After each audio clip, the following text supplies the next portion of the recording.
In a world drowning in noise, where truth is often buried beneath layers of propaganda and misinformation, there's a need for a different kind of a network. A network of creators that cuts through the clutter, that doesn't shy away from tough topics, and that delivers the unfiltered truth. We are Trim Radio Network. We are creators. We are innovators. We are investigators. We're the ones who aren't afraid to call a spade a spade. If you're ready to participate in thought-provoking discussions, informational topics, and of course today's biggest headlines, subscribe to our YouTube channel today. We're Trim Radio Network. We're cutting the bull and serving the truth.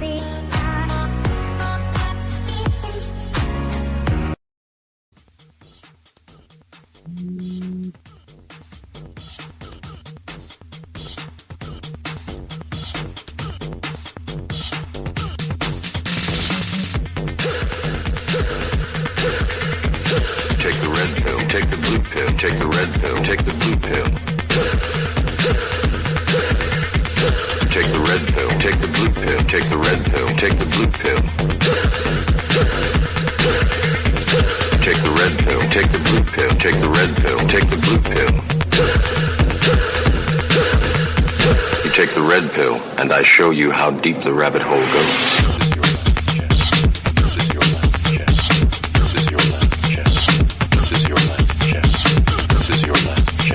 This is your last chance. After this, there is no turning back. You take the blue pill, the story ends. You wake up in your bed and believe whatever you want to believe. You take the red pill, take the red pill, take the red pill, take the red pill, take the red pill, take the red pill, take the red pill, take the red pill. You stay in Wonderland. You stay in Wonderland. And I show you how deep the rabbit hole goes. Now, from the northeast quadrant of the United States, it's the Red Pill Reality Show with your host, Riscalla. Saturday nights from 9 p.m. Eastern until midnight on the Trim Radio Network. You can join the conversation in any of our chat rooms. And now, without further ado, your host, Riscalla.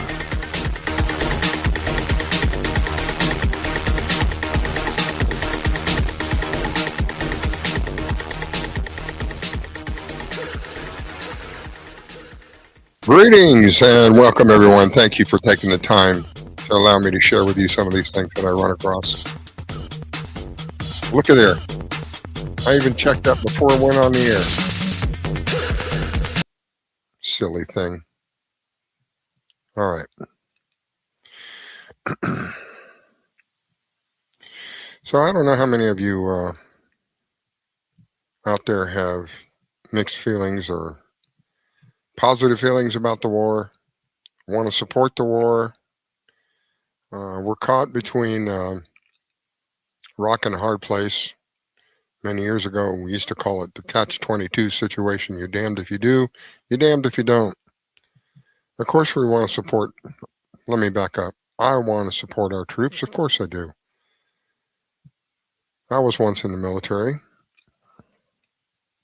But I don't want to support them going into a war. What I believe, and much of the evidence shows, it's not a war for us. It doesn't benefit us. Why you go to war if it's not going to benefit you? What's the point? It's certainly going to hurt us. It's going to hurt us with the blood of our precious military, which I have heard rumors now. It could be into thousands at this point, but they don't want you to know. It's going to be painful financially. 200 billion more they want. 200 billion more. And they'll tell you, well, the reason that we're doing this is those poor Iranian people, they can't live under this regime anymore. We have to free them. What about us? I can show you pictures. I can show you videos. One of the most classic places, Kensington, I think it's Kensington Street in Pennsylvania. Go on YouTube, put in Kensington Street, Pennsylvania. And what you find there is so disheartening. It is so heartbreaking. People walking around literally like zombies. Those that can walk many of them bent over. And when I tell you bent over, I'm not exaggerating, to the point where their head is almost touching the ground, bent over. And they're like that for who knows how long.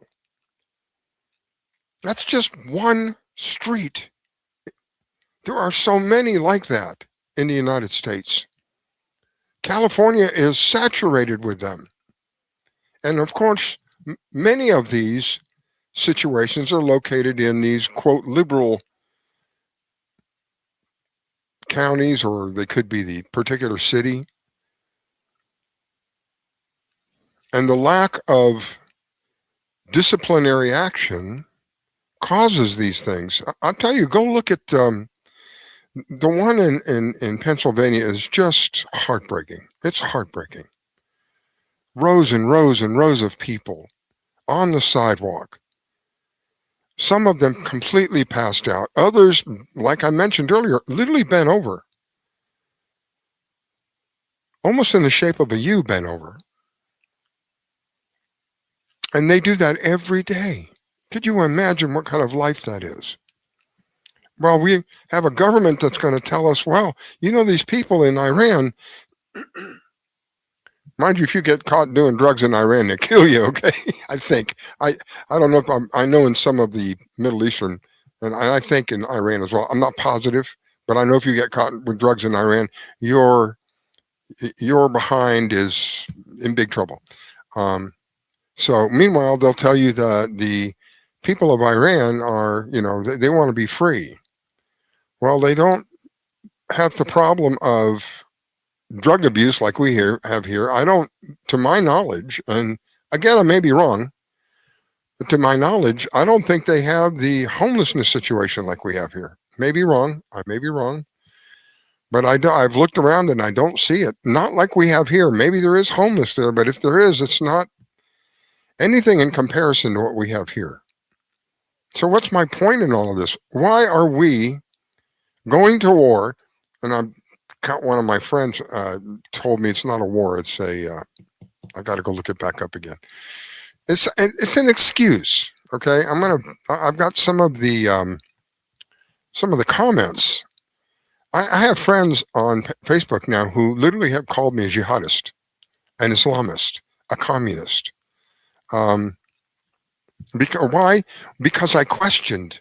I dare to question, and I dare, even bigger, I dare to insult Israel. There's no need for me to insult Israel. Israel does it to itself. All you have to do is look at what Israel is doing.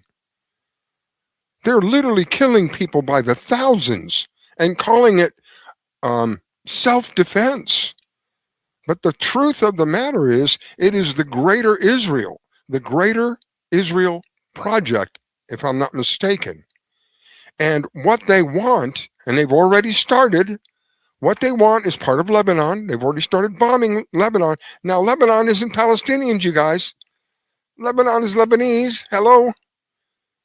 But they've already started bombing Lebanon. They want part of Syria, if I'm not mistaken, part of Jordan, part of Egypt. And they're saying that God has given them this land and they have a right to it. These are the people that are literally killing by the thousands. By the thousands. See if I have that.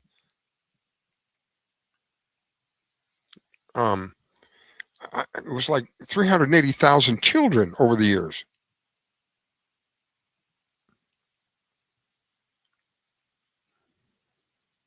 $680,000 total dead. 380,000 are infants or under the age of 5. But that's self-defense. These are civilians. But that's self-defense, Riscalla. They're defending themselves. So if you call yourself a Christian, or if you follow Christ, and you say, well, I support Israel, I would think twice about that statement. Because the people that you're supporting, first of all, it's not the Jews. I'm tired of people saying it's the Jews and you're an anti-Semite, blah, blah, blah, blah, blah. Go kick cans, pal. They're not Jews. They're Zionists. And there's a big difference between the two of them. They are people who call themselves Jews, but they are not Jews. They are of their father, as it is in the Bible, and I'm paraphrasing, the devil. And they are the synagogue of Satan, but they call themselves Jews. And everybody around the planet keeps saying it's the Jews, it's the Jews.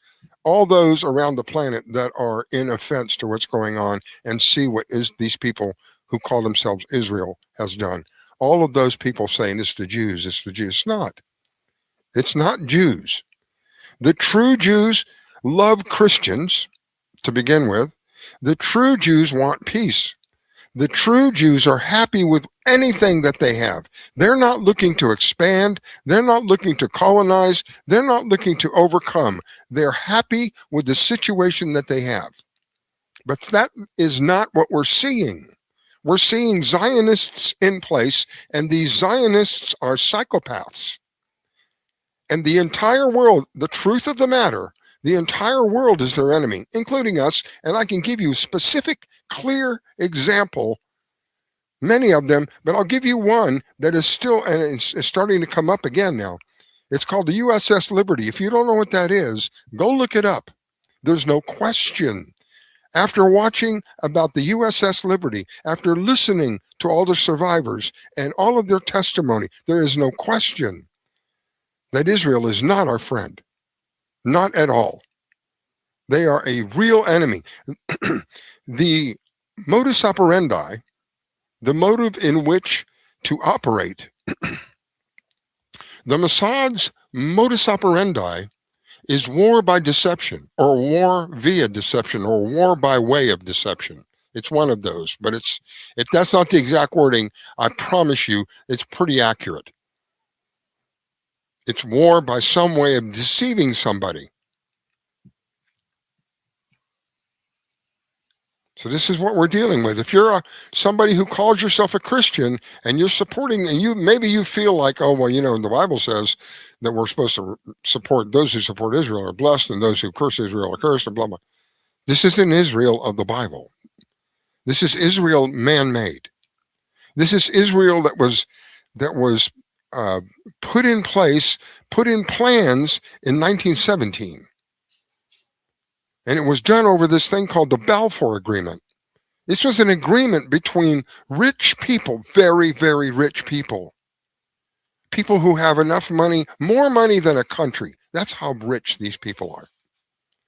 It was an agreement between rich people to create a place for the, quote, Jews. 1917, World War I hasn't even happened yet. Okay, World War II isn't even a glimmer in somebody's eye. And the Great Holocaust is unknown at this point, 1917. And they come with this agreement and they say, what we're going to do is we're going to form and we're going to create a state that we're going to call Israel, and the land of that state we are going to steal, and this is their words, we're going to take it from, whether I say I'm going to take it from you or whether I say I'm going to steal it, it's the same thing. So we're going to steal this land from the Palestinians, and we're going to incorporate these people at some future date, 1917, mind you. 1947 rolls around, I think it was 47, maybe 48. Rolls around. 47, I think, is when they started the immigration, and 48 is when they proclaimed the state. If I'm not mistaken, I may be off a year or so, but it was right in that time. So a pre-planned state has been put in place called Israel, and the people begin to come in. One of the very first thing that happens as soon as these new immigrants come in and become powerful, they perform a genocide. I don't remember the name. They have a name for it. Kabtak or something like that. I don't recall the name. They have a name for it. It was 640,000. I think it was either 64,000 or 640,000. Either way, it was a lot of people that were Palestinians primarily that were just genocided. Pew, out. And from that point forward, from 1948 until today, Israel has done nothing but expand and take land that did not belong to them, that has belonged to Palestinians for generation upon generation upon generation. But Riscalla, God said, I gave this land to Israel. The land that he gave to Israel was a people. They were a people that are unlike the people that are here today that are in Israel. The majority of the people, let me back up a minute. Many of the people of the citizenry of Israel are not Semite. They're Europeans. They're Ashkenazi Jews. They're not the bloodline, but they claim that and they get the advantages of that. So I've had some people really upset with me. Did I? Yeah, I think I did. Let's see if I can bring it up. Some people are really upset with me because listen, I made it clear many times. I'm not sticking up for Iran, and I'm damn sure I'm not sticking up for Israel. And I'm not sticking up for America because I know I've been there. I've served in a war that killed people over nothing but a lie, a freaking lie. We killed hundreds of thousands of people over a lie. Over a lie. And I have people making excuses. Well, that wasn't right, and we shouldn't have done that. And so it's okay this time. I just want to be clear about this because after Vietnam, we decided, well, we'd gone without having a war for, I think, 18 or 20 years. I don't recall. Somewhere in there. And they needed another war. So what did they do? They blew up a couple of buildings. They, meaning Mossad, in cooperation with the Saudis, in cooperation with our government, the CIA. They blew up some buildings and said, oh, it was a bunch of Arabs did it. We need to go kill some Arabs now. I know Riscalla's gone over the deep end. All you got to do is do a little reading, do a little digging. Stop listening to freaking government and the garbage that they're feeding you. That reminds me. I'm only laughing because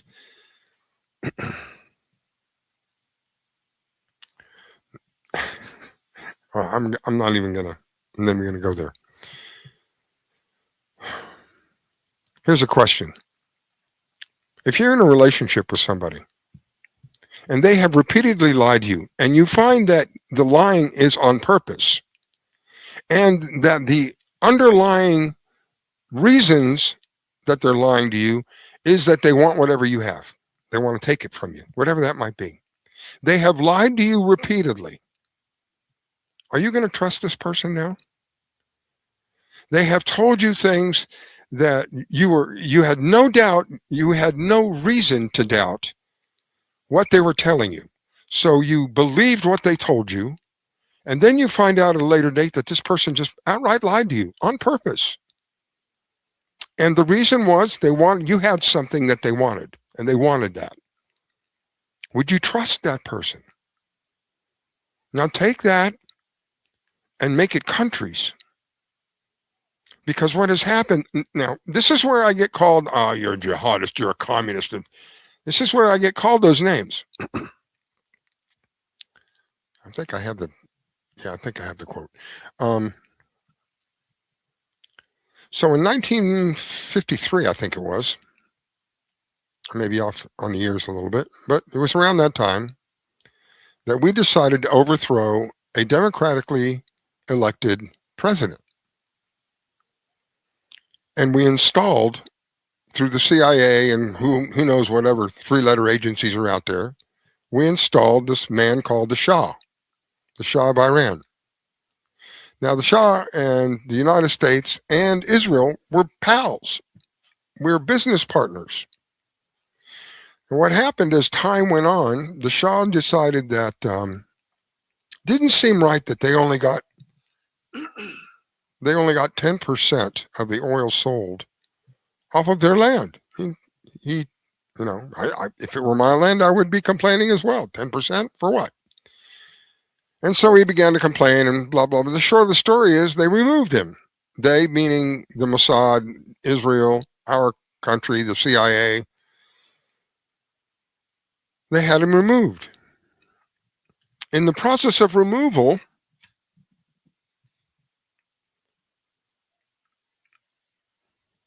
no, I got it backwards. Give me a second. Yes, they had him. Okay, so they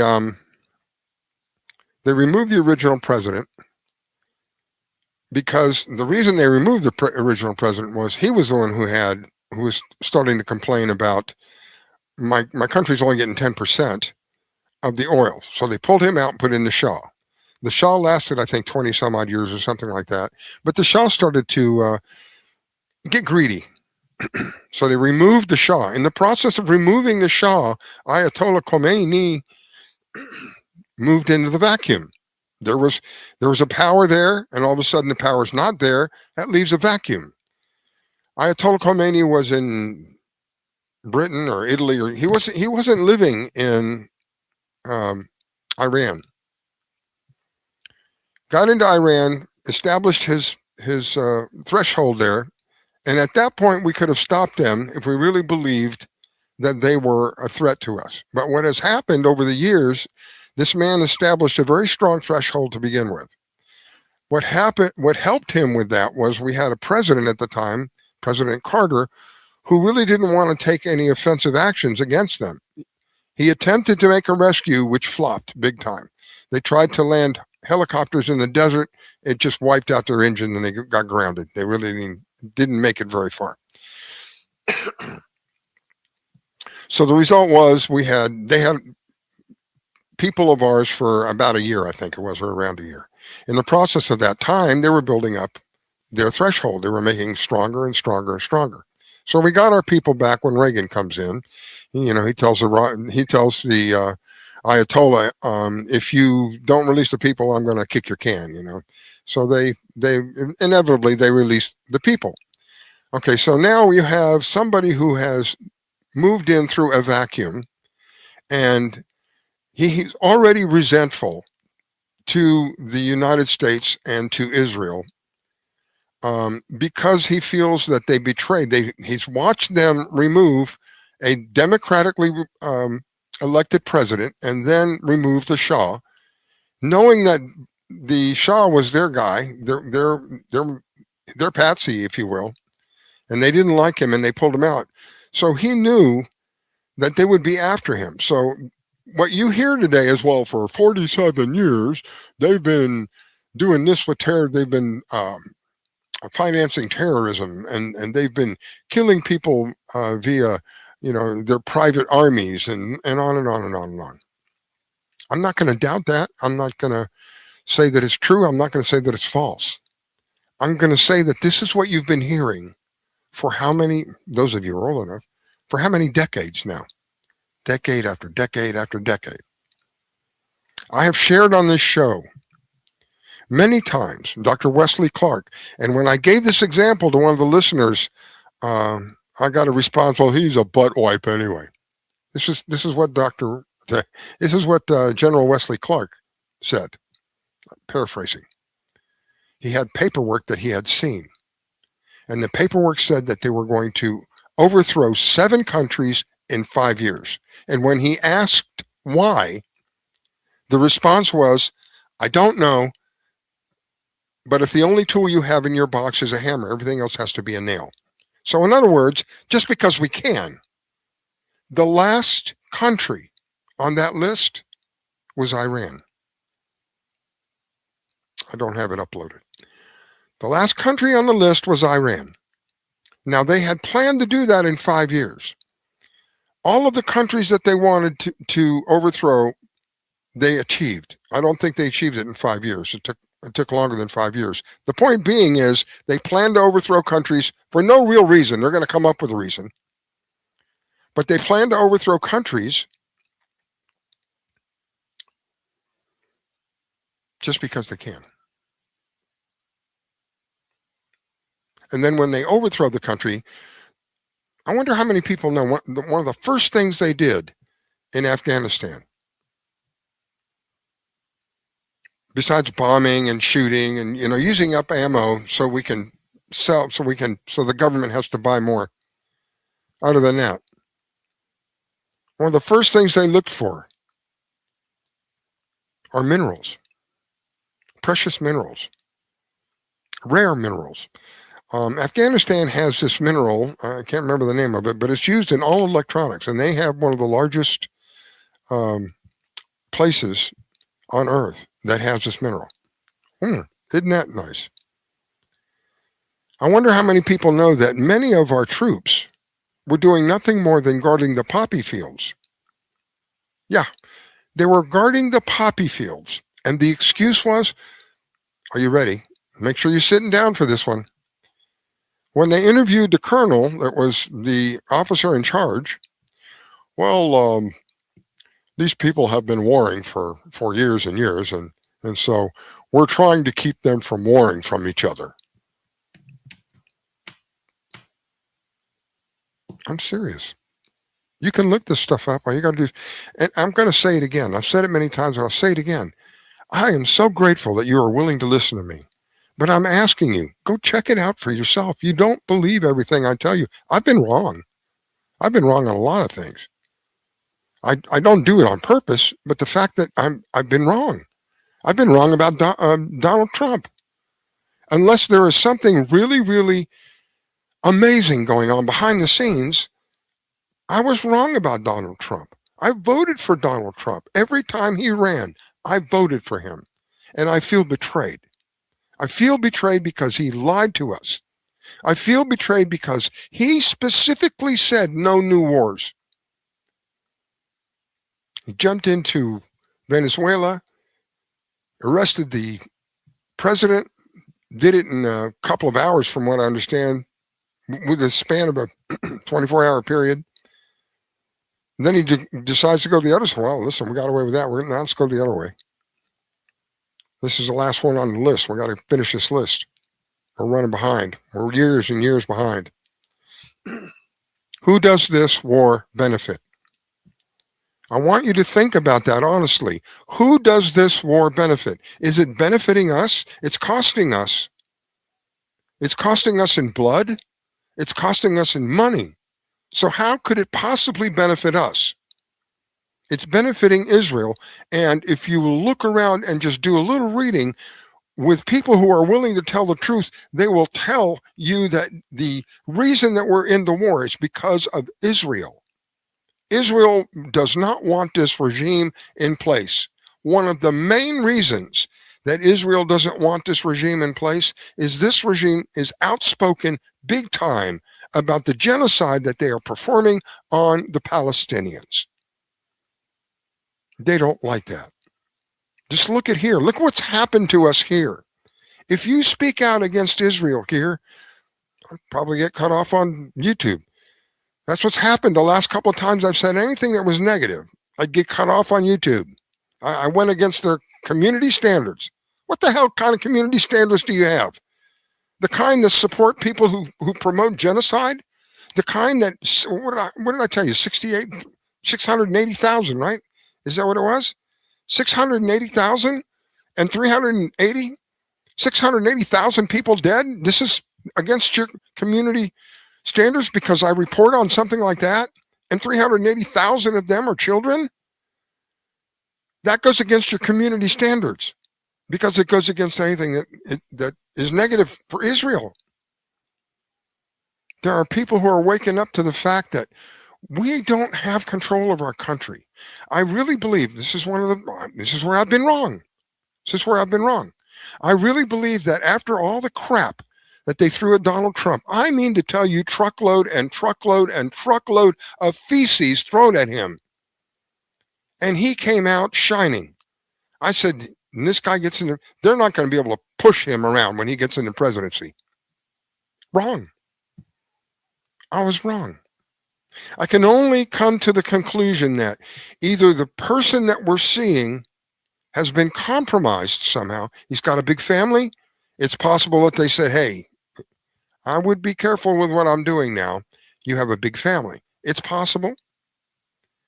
It's possible that anybody who knows anything about anything that goes on with these presidents, there's at least two of them, at least.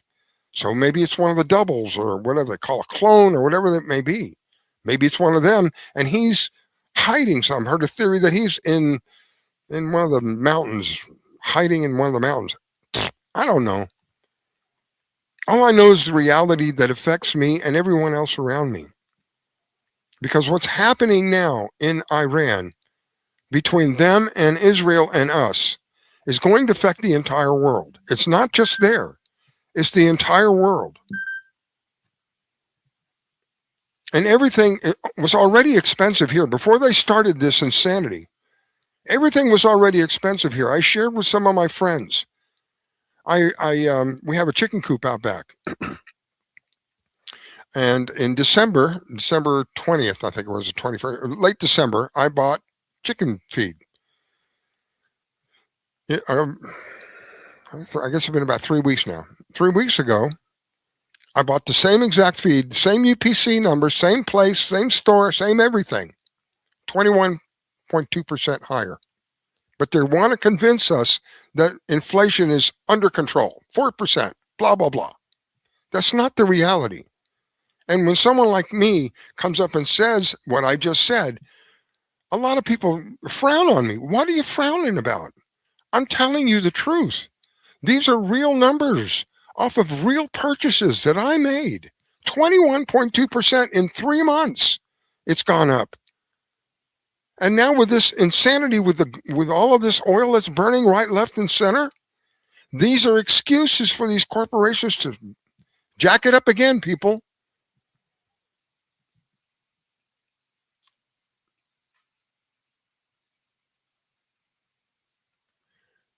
I want to share something with you. See, I'm not the only one that feels we shouldn't be in this war. First of all, I can't remember what the term was that my friend gave me. I know that the president has the authority to make limited strikes, whether they're strategic or I don't know the terminology, but I know that he has the authority to do things that are short. They're not drawn out. They're not extremely costly. They're in and out and we're done with it. We're not having that. This is a war. People are making excuses that this isn't a war. He has the authority to do this. It's already been over a month. This isn't a short thing. This is going to go on for a while. Even Iran says, we're not surrendering. And if Donald Trump is telling you that he's in discussions with us, he's not being honest with you. Sending us a message isn't a discussion. So he may have sent them a direct message or maybe a tweet or something, and then he's claiming that he's in discussions. He's also claimed that they have been neutralized in their ability to retaliate in the air. Well, they just shot down some more of our aircraft, some of our most expensive aircraft. We have 13 of our bases have been destroyed. Who is this helping? Why is it that I'm a bad guy for asking a question? Who is this helping? This is going to run into the trillions. We're already $40 trillion in debt. 40 trillion. And what have we got to show for it? I should do the math. If I take 40 trillion, somebody out there, get your calculator out, get your phone out, take 40 trillion. That's 40 with 12 zeros behind it.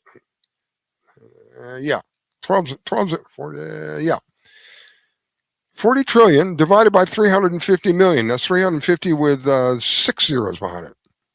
And what is the number that you get? I guarantee you it's a pretty number. We could each have that and that means every citizen. That means every citizen. That means every child, every adult, every citizen would have that number. Whatever that number is, I guarantee you it's nice. Whatever that number is, it sure is a hell of a lot better than what we got now, where they have literally just voided our money right under our noses. I've shared with people many times when I was growing up, the dollar that I was growing up with, that dollar today would take you $30 minimum. So imagine whatever you're making times 30. Now you have an idea of how it was when I was growing up. If parents decided that one parent would work outside the home and one parent would work inside the home, they could do that. They could have a nice house. They could go on vacation. They could have a nice car. And what do we have today? We have two parents working their butts off, barely able to pay the freaking electric bill.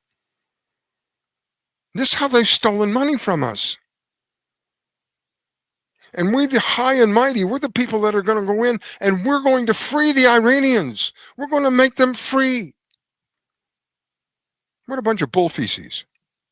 We're going to make them free. You know what's going to happen? Well, I can't say that. Let me say what has happened. That's better. We went into Iraq. Remember that? The first thing they got in Iraq, anybody have any idea what the first thing they stole from Saddam Hussein when they got in Iraq? Tons of gold. You won't hear about that everywhere. Oh, Riscalla, you're making it up. I'm not making it up. All you got to do is a little digging. You will find they, what was the word? They confiscated his gold. The next thing that they did is they went into all the museums and got all the artifacts that were of value. Oh, but he had weapons of mass destruction. We're still there today. Haven't found any. Why are we still there today? Why are we still messing with Libya? Why are we still messing with Yemen? Why are we still messing with Somalia? Why? You think that the Iranians woke up one morning and said, listen, it's pretty boring around here. I got an idea. Death to America. Death to Israel. Death to America. Death to Israel.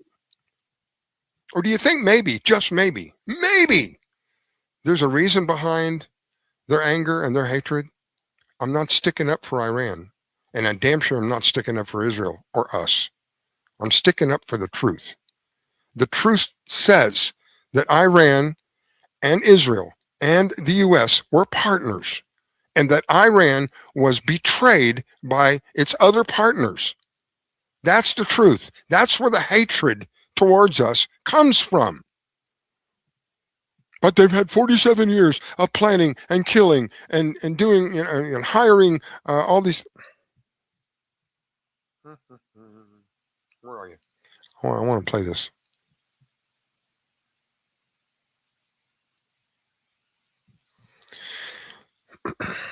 Come on. Here we go.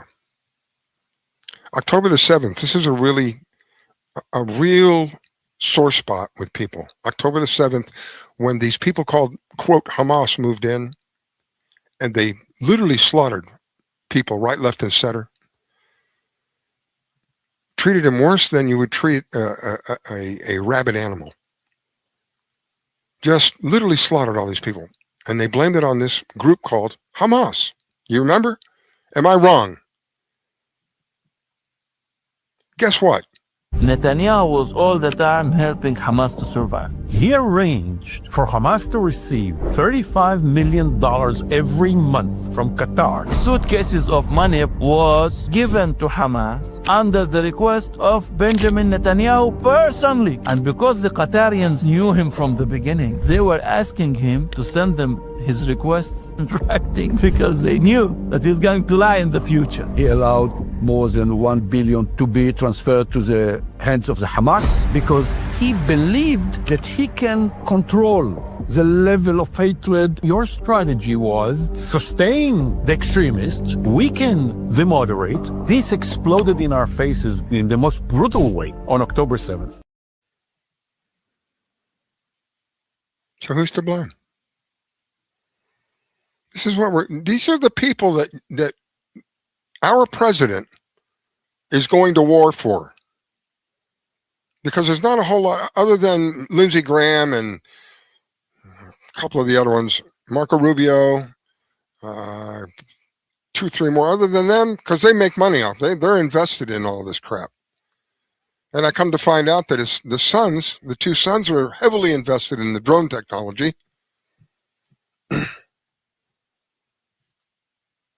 So we've been lied to repeatedly. Where is that? Bring that up. Did yeah, I did, but okay. Let's see if I can get this to work.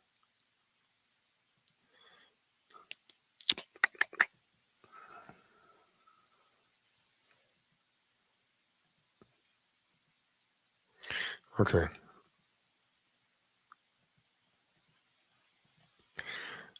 Still not big enough. I was afraid of that. And you can, if you're on a computer, you might be able to read it. Well, these are some of the responses I got, and I didn't blur out the names because this is public. These are public. This is a public post that I put up. I put it in this program because when I put it in the Word program, it's so small you can't even read it on a computer. So you might be able to read it here. Maybe. Let's see. Maybe we can do a little bigger. Let me see if that helps. Yeah, it's a little better. Okay, so you can see some of the responses I'm getting. 47 years of proxy wars and amassing of nuclear material. You must be stupid to suck this crap in. Radical satanic Islam cannot have a nuke. Who says that they're radical satanic Islam? Let me think for a minute here. Oh, that would be Israel. Am I mistaken? It was also Israel who told us about weapons of mass destruction. Remember how they had the little girl testifying before the Congress, and she's tearing up and describing how they were taking babies out of incubators and throwing them on the ground so that they would die? You remember that? Yeah, she's an actress. Thank you very much. So here's another one.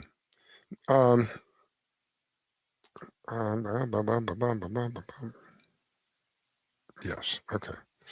So the president of Iran has written a letter to the American people. It's quite lengthy, so I pre-recorded it and I'll play it for you shortly. But this is a response in some of these posts that I have put up. And this guy says, well, that's a nice long rant, Mr. President, but you're a liar. Where do you get your information from? See, this is the anybody who has a couple of neurons firing up, going upstairs, I go back to if you had a relationship with somebody and they repeatedly lied to you, and you knew that they lied to you, and they did it on purpose, and they did it with the reasoning is that you had something that they wanted. Would you continue in that relationship? Would you continue to trust them? So let me go back to here. That's a nice long rant, Mr. President. You're a liar. By the way, I have Peter in the background. Peter, I'll bring you on in just a minute. Yeah, Mr. President, you're a liar. Your regime has blood on their hands going back 50 years. Would you care to explain to me why your regime has trained your citizens and yourselves to chant death to America for 50 years? Death Israel for 50 years. Your top leadership threatening to wipe Israel off the map. Don't feed us your BS. We know what's going on. You can take your weak-minded propaganda and go convince somebody who loves death and destruction we're not buying it. Now, here's the ironic of this. You can take your weak-minded propaganda and go convince somebody who loves death and destruction. This is somebody who supports the war. But anybody who questions the war is propaganda and loves death and destruction. Isn't that special?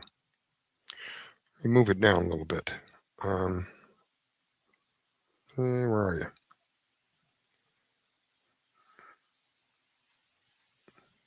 Okay. Ayatollah Khomeini overthrows the Shah of Iran. No, he didn't. The Shah of Iran, see, just right off the bat, the Shah of Iran was removed by us. We're the ones who pulled him out. Ayatollah Khomeini overthrows the Shah of Iran, one of the few prosperous democratic societies in the Middle East. It was, and it was very westernized. He takes U.S. hostages for over a year, and only because of Ronald Reagan are they freed for the next 47 years. The Ayatollah and his mullahs ran that country into the ground. Really, I have pictures of that country. It looks quite nice, where they became the largest state sponsor of terrorism on the planet. Oh my God, we have to kill Muammar Gaddafi. He is one of the largest sponsors of terrorists ever. He's killing his people. Unfortunately, this Ayatollah had a big effing mouth and chose the wrong president to mess with. DJT ran twice on the platform that Iran would never have a nuclear weapon. And now you're pissed and throwing a tantrum that your president did what every president in the last 47 years before him never had the balls to do.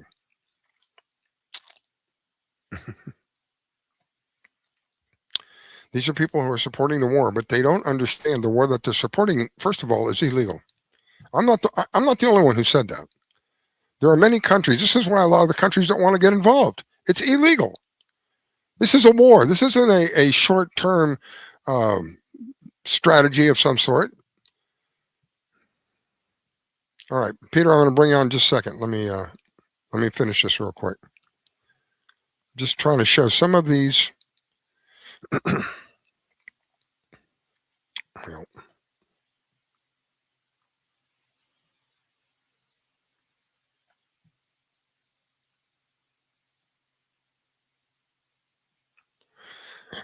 All right, here's another one. Whether you like it or not, this is the cost. Now, this was about a post, us attacking Iran. And is it moral and is it legal? Okay, so whether you like it or not, this is the cost that will have to be paid one day. And the sooner it is addressed, the better. Right now, the Iranian regime's missiles can already reach Europe. And it's not far from having the capability to reach the U.S. soil as well. Add nuclear weapons capability on top of its ballistic missile program. For decades, both Democratic and Republican U.S. administrations have identified the Iranian regime as a serious threat to global security, including American citizens. This concern is not abstract. Thousands of Americans have been killed or harmed through attacks linked to Iranian-backed groups, including the U.S. Embassy bombing in Beirut and the roadside bomb campaigns in Iraq.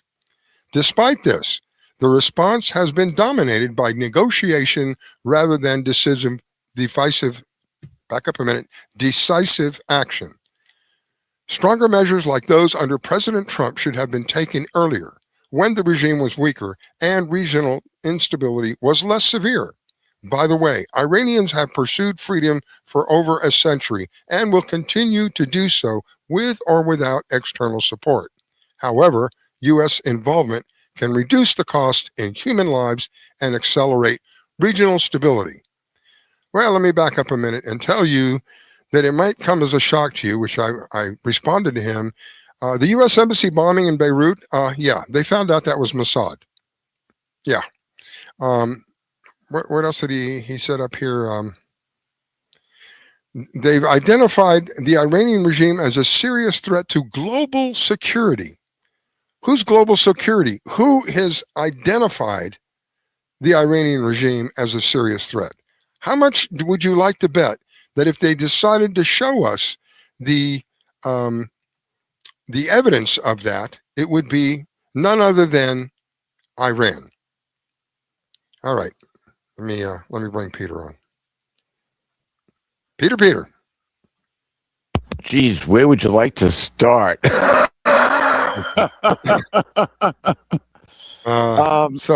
I wanted you to come. Let's get it. Go ahead. Tell me where to start. I'm going to go off subject a little bit. I wanted you to come on tonight. I wanted to try to get a scriptural picture of what happened yesterday, many, many thousands of years ago, and then what's going to happen tomorrow, what they find out tomorrow. During that 3-day period, some of the things I have read are truly unbelievable, and I wanted to see if you kind of agree or disagree. From what I understand, Christ went through like 7 levels. It was a series of levels of heaven, and broke the gates of hell in the process of all of that, and then came back and was in physical form for 40 days. Am I right or wrong? What? You're close to being right. I can't speak of the 7 levels. That's somebody's interpretation of that. You need to go so many levels, and it may be dimensional that they're talking about, but that didn't happen until after the 40 days, and we know that. We can prove that biblically. But the interesting thing, and I just kind of did a deep dive on the Shroud of Turin and the latest that they have found about it. And scientists can't explain the evidence that is on the Shroud of Turin, but they can recreate the image of the body that this shroud covered in three-dimensional form. So we've got the technology to know pretty much exactly what Jesus looked like based on the image that is infused into the shroud. They've come up with an image, by the way. AI has come up with an image. Yeah. And go do the research. It's interesting. But that there was a whole lot of different facts. And this, whatever it was that caused this image, think of somebody taking a picture with a flash, with a flash camera, right? Yeah. How quick does that flash go on and off? Well, you can adjust its speed. Yeah. Yeah. But that image was burned into that cloth at an extremely high temperature for a very short amount of time, nanoseconds. Yeah. I've read about the Shroud of Turin, several different articles, and to this day they're not able to reproduce it. They're able to, like I mentioned earlier, AI got an image out of it, but they're not able to reproduce. They're not able to take another shroud and make it the same as this shroud. They don't have the technology, and many people have questioned it. There was a photographer, and he was Jewish, who was assigned to take pictures of it, and he thought it was just going to be another picture thing. He pretty much questioned it, and it turned out to be a lifelong job for him. Yeah. He felt that God had called him to continue. Go ahead. He's the guy that figured out how fast that this image was put in. He's responsible for the photographic technology that came out of the image. Yeah. And the interesting thing, there's so many interesting things about the Shroud of Turin. Probably most interesting is that Mary found the shroud and Jesus' body was gone. And she kept the shroud and showed it to the other apostles. And it's the only physical evidence recorded in the Bible which may exist today. That's the only physical evidence that we know for sure was saved on that day. Now, whether the Roman centurion who punctured Jesus' side with his spear, did he save that? Did his commander request to have that? Is that, there's no way of knowing that. But the shroud it sure is evidence that a supernatural situation happened. And historically speaking, and if you listen to the show I did Thursday, the lunar month of Nisan is matching up with the actual Christian authorized by the Vatican holiday under the Julian calendar. And so you have Palm Sunday, you have Nisan 14, which would be whatever. You have Nisan 14, which started at sundown last night. I'm sorry, night before last, started at sundown on Thursday night and went to sundown Friday night. last night. Good Friday. It matches up historically. This has only happened a few times that I can remember over the course of over 60 years. And that this all matches up, including the resurrection, which would be tomorrow.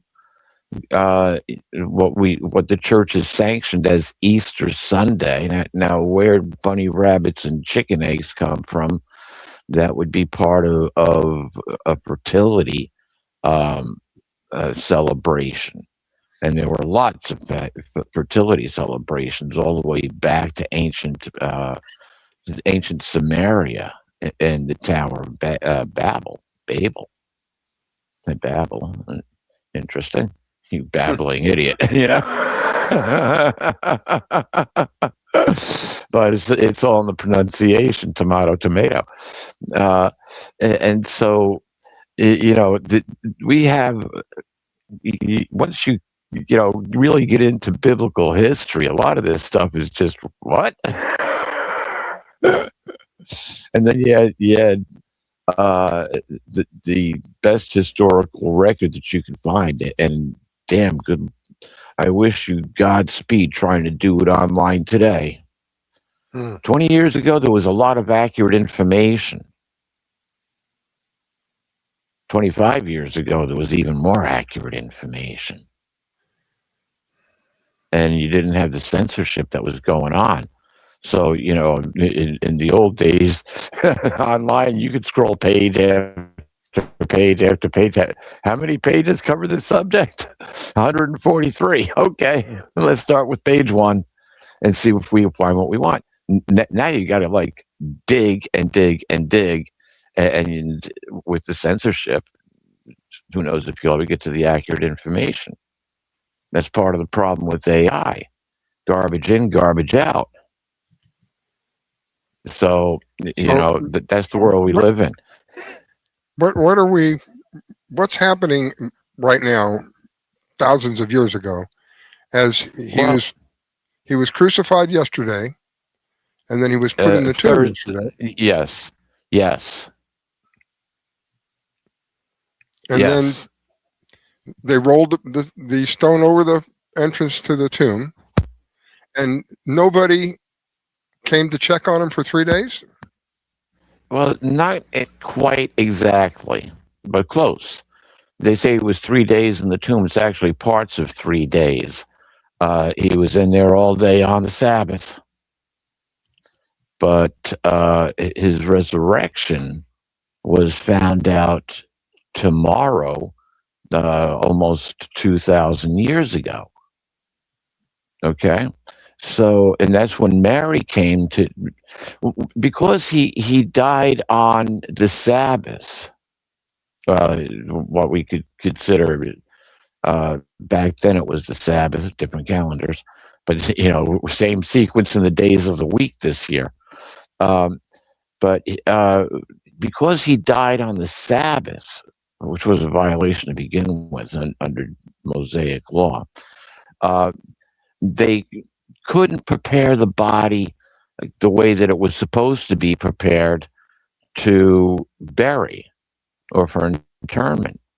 And so they just took his impaled body down, brought it to the grave that Josephus had provided, and they just put the shroud, they put a face cloth over him, and they put a shroud over him. And then they rolled the wheel back, and it was covered by a big, huge wheel.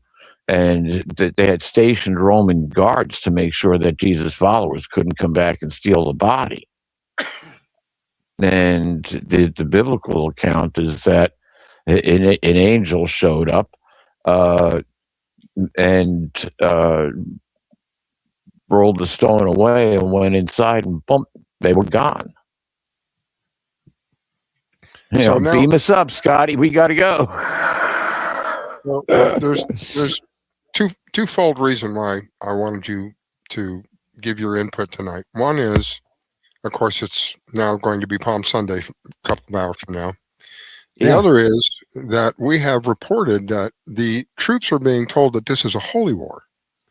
This war, according to what is being told to some of the troops, DJT is a God's chosen man to do this job. And this war is to bring about Armageddon. So, again, the twofold reason is going to be Palm Sunday tomorrow. The one physical man who literally changed the world from that point forward and has been able to stay in the spotlight for thousands and thousands of years. This war is going to be based on what we believe that this man taught, according to the people that are in the upper echelons of the military. That's disturbing. Yeah, it is disturbing, but the teaching comes through the Freemasons, the secret societies that President Kennedy warned us about. The protocol of the elders of the Synagogue of Satan say that the Masons are basically their foot soldiers. They've got control over the Masons, and so let's go back to who's part of the Synagogue of Satan, and it always leads to the same damn family, the Rothschilds. Yeah. Okay. Now I want you to think about this. We know, based on the Balfour Agreement, directly started by Lord Rothschild to Lord Balfour, secured Palestine or areas of Palestine as a future homeland of the Jews. Yeah. Rothschild started it. Okay. Where did Ayatollah Khomeini back under the Carter administration? Where was he hanging out for 20 years? Because he was in exile for 20 years. Well, the Shah was allegedly in exile for 20 years, but where was he? He was in France. I knew it was Italy or somewhere. Yeah, I knew it wasn't Iran. Yeah, yeah. And so now you've got the French family of the Rothschilds say, "Hey, you know what? Why don't we have two dynamically opposed religions in close proximity to each other? Let's play a game of chess, shall we? Hello, War Games. Let's play a game of chess." Okay, so I've heard that. That's what. Go ahead. That's what. Go ahead. That's what we're dealing with. You got the Rothschild family, the Rothschilds, in a chess match with the Crown Rothschild family, the English Rothschilds, and they're making money off of both sides of what's going on. They're making money off of death and death. Think about that. Mm-hmm. And it's controlled through the central banking system. Hello, Federal Reserve. That's what we're going to introduce to Iran. They don't have a central bank. Anyway, we'll get onto that in a little bit. Well, that's going to close down anyway. So, hello, silver. Okay. So as I was saying earlier, that this is a war. I mean, I can't remember who told me this. Said, no, this isn't a war. This is a tactical something or another. I said, no, this is a frickin' war. This is an all-out war. He's called out. He wants troops on the ground. He's called out, my God, how much of our military? This is a war. And in order for it to be a legal war, it needs to be declared a war by our Congress. That hasn't happened. Therefore, this is an illegal war. And if it is an illegal war, those in the military have the responsibility not to adhere to any unconstitutional or illegal laws. They have a right to turn back. And there are people who are urging them. This is one of them. My name's Josephine Gilbo. I'm a former intelligence officer. I spent 17 years in the U.S. Army.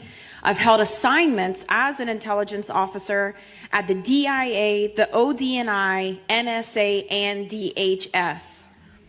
And of course, as an intelligence officer in the Army. I've held a top secret clearance with a polygraph, just to give you an idea of my access and experience when it comes to these assignments. One of my many duties along the way has been counterterrorism. I was a counterterrorism officer in the U.S. Army. And I want to give you the definition of terrorism as we use it here in the United States. Terrorism is the premeditated use of violence or threat of violence against civilians or property to induce fear, coercion, or intimidation aimed at government or societies to achieve political, religious, or ideological objectives. Given this information, we're going to focus back now to the bombing of Manab. 165 little girls were killed by United States Tomahawks from a United States vessel in the area of operation. A modern Tomahawk missile is equipped with onboard cameras, real-time targeting imagery. Satellite imagery is constantly collected by several intelligence agencies, several countries in real time. Let's talk about what that satellite imagery would show of the Manab little girls' school. Murals. The entire school was surrounded by colorful children painting, flower, bright color murals surrounded this school. And it was, without a doubt, a school if you looked at it through satellite imagery. It was, without a doubt, a school when you looked at it through the onboard camera of the Tomahawk missile. It was clear. Now let's talk about when the attack started on Iran. 10 a.m. At 10 a.m., Israel, along with the United States, began attacking Iran. By 10:20, the staff at Manab School began evacuating the children. Strike one. Hit the school. The kids moved to the prayer room. Strike two. Hit the prayer room. 163 kids dead. Strike three. Hit nearby.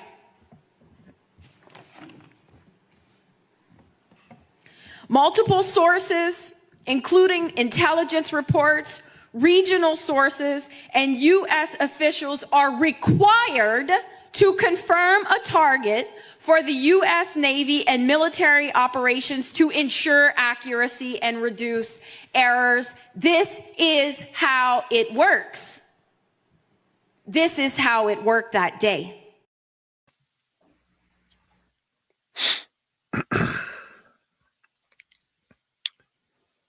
Sure didn't go down that way, did it? Now, and one of the excuses that I've heard, actually two different excuses. The first one was right next to the school is one of the military bases there, the high command, I guess. And that was that was supposed to be the target.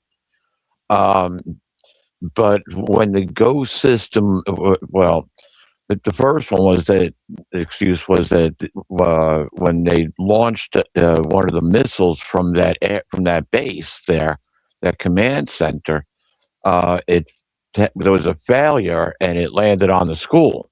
That was the first excuse. The second excuse that I heard is that the data, this woman is basically correct. They have to basically do an update data to make sure that those buildings are still the way that they are. And they basically took the safety systems off. And so they weren't compiling the latest data that was being produced by the satellite imagery. And so that they went and attacked with the current data that they had. That makes more sense. They took the safeties off. It's even more disturbing that there has not been an apology that happened. Yeah, and that is correct. And you asked the question: is this a holy war? Yeah, it's a holy war, kind of. But you also made mention a couple times about what Trump said: no new wars. I want to point something out. When they first, found out about the stealing of elections, it was obviously 2016. Trump was running against Hillary, and Trump won. How the heck did that happen? And Hillary went off in her typical tirade. But when the 2020 election was killed, yeah, Freudian slip over Hillary, or is it Biden? Yeah, the 2020 election, they collected all the data. They collected all the data and they let him cheat like there was no tomorrow. And number one, the top of the list is the infiltration of China. China committed an act of war against the United States. Think about that. Who else committed an act of war? Let's see, the Cubans were involved. Venezuela, we know, was involved. Oh, it seems that MI6, British intelligence, was involved. Italy was involved. The Vatican was involved. Serbia was involved. And guess what? Iran was involved. That's the first I've heard of. And so Trump said no new wars. No, we had enough wars to go contend with. The first thing that they did is they ran in and they snatched Maduro. And from what I've heard, Maduro's singing like a songbird, telling them this is how we did it. Tina Peters finally was released from jail. Yesterday. Really? Yeah, she was almost 6 months, no, 5 months after Trump pardoned her. It took 5 months after, plus all the political pressure that was being put on the state of Colorado. What path has Colorado gone down that they're going to ignore a presidential pardon? I don't see anything about her being released, Peter. Where did you hear about that? I've heard lying released. It may not. If you're looking on Google, you may not find it. Yeah. I found that there's information on. I picked it up on BitChute, and I believe Rumble, as a matter of fact. I haven't looked for it on YouTube. Well, if it's true, I'm very happy for her. You know what the crime was that you know what she was guilty of? Exposing. Nothing, actually. Exposing the crime behind the falsification of ballots in yes, in New Mexico, I think it is. So that's a crime now. If you report Colorado. a crime, that's a crime. Or Colorado? Yeah, she's actually right. from the state of she's actually from the state of Colorado. Yeah. But crazy. But it's all political. Why? Because several states within the United States have been infiltrated. How have they been infiltrated?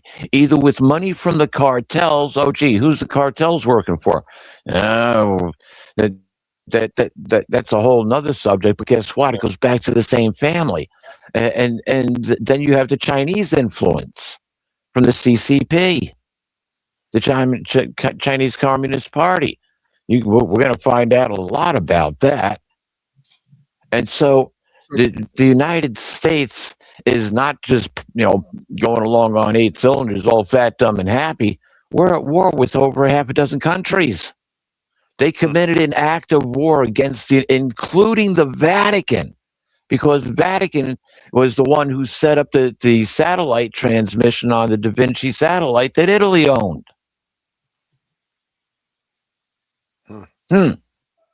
Yeah.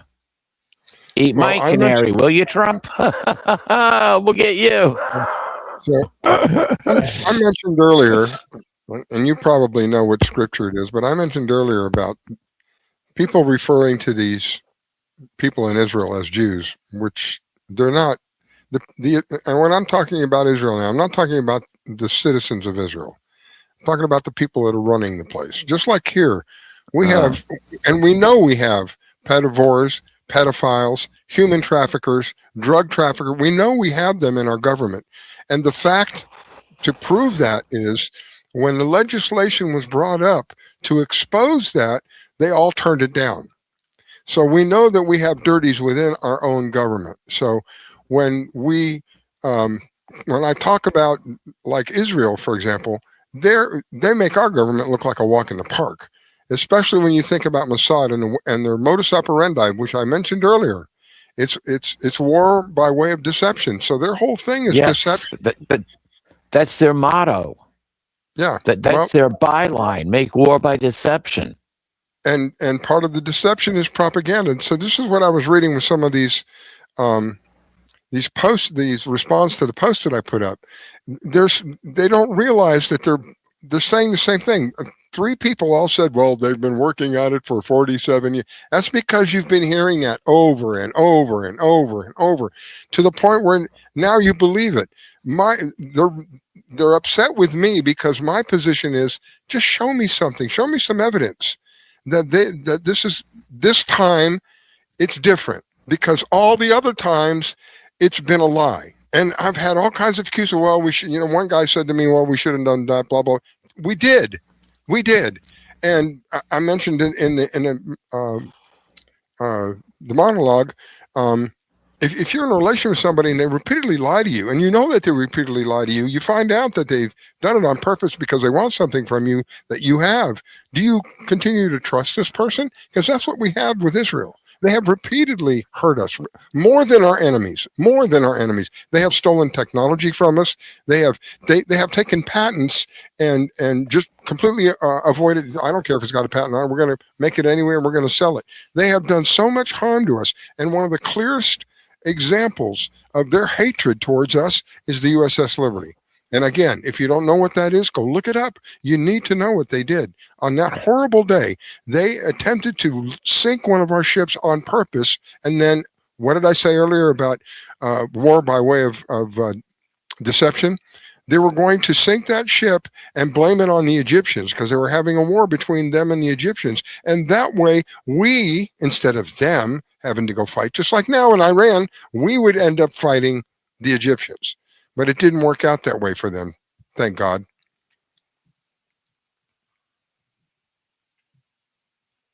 One of the things that I'm getting a kind of a kick, and not to make light of the situation, but we know that there's a lot of psychology involved in war, and Iran seems to be doing a pretty good job of mocking Trump and trolling Trump. So I wanted to show you guys, I got a couple of them that I saved that I thought was rather comical.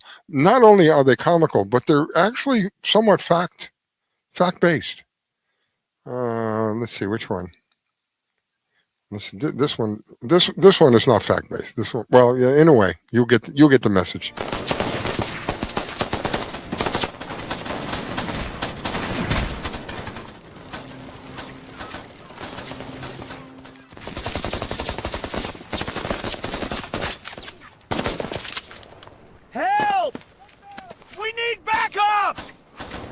You can do it, baby!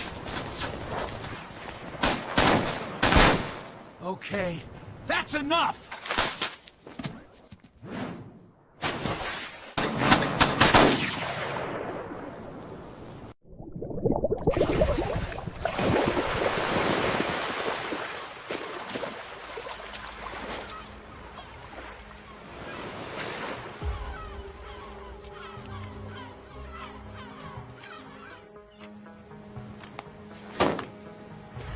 You've got 10 seconds. Believe me, you don't want this.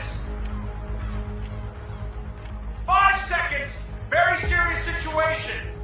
3. I'm ready. 1 last chance. You know what? Forget it. Let's do this the smart way. We talk. Okay. Let's make a deal. That's a good point. I'll take it.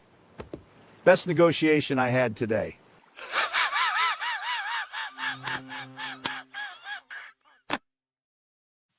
I gotta tell you, that's trolling and high quality trolling.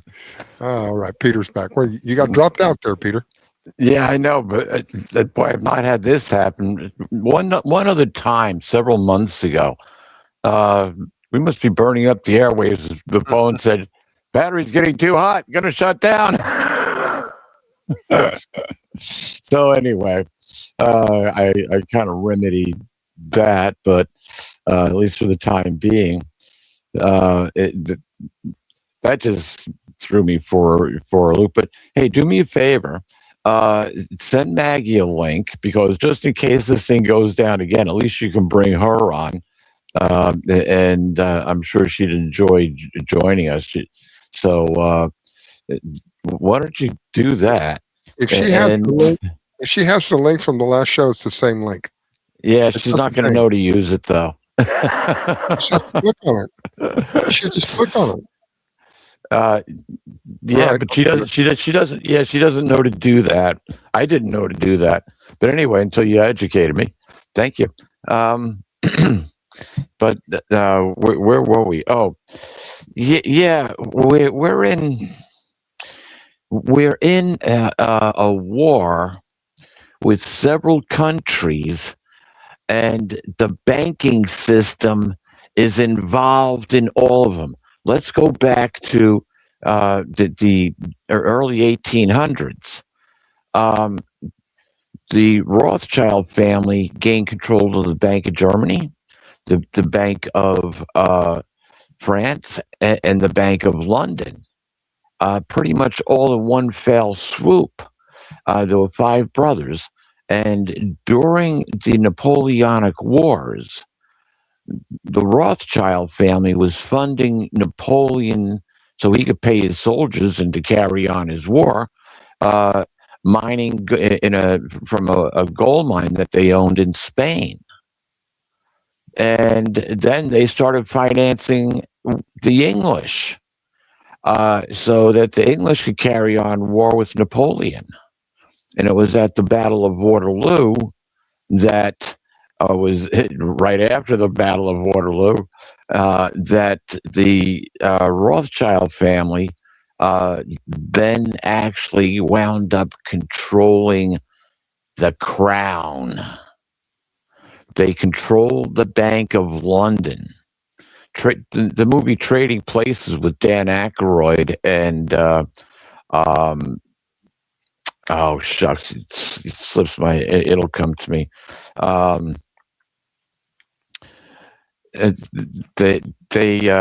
Eddie Murphy, when they trade places, Aykroyd's the big stock market guy, or actually commodities guy, and he's working for these 2 brothers who have a bet. Interestingly enough, if they could take a street bum and pass him off as a trading expert, and when so they destroyed the life of that. Well, anyway, it's the same kind of thing going on right now in Trading Places. But what happens in the end? They know the inside story on the Orange Crop Report, and Aykroyd and Murphy wipe out the 2 brothers. That's kind of what we have going on now. It's taking down the cabal, and that is the banking system. And you're ready to put your big boy pants on, everybody, because we've got a major situation which is brewing, which could do that, and that is the bond situation.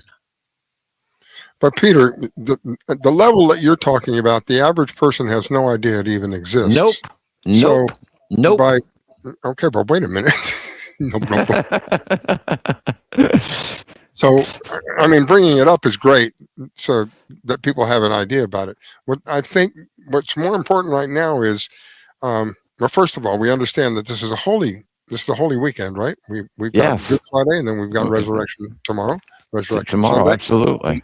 And then you tie into that this is being called a holy war. To me, that's a scary thing.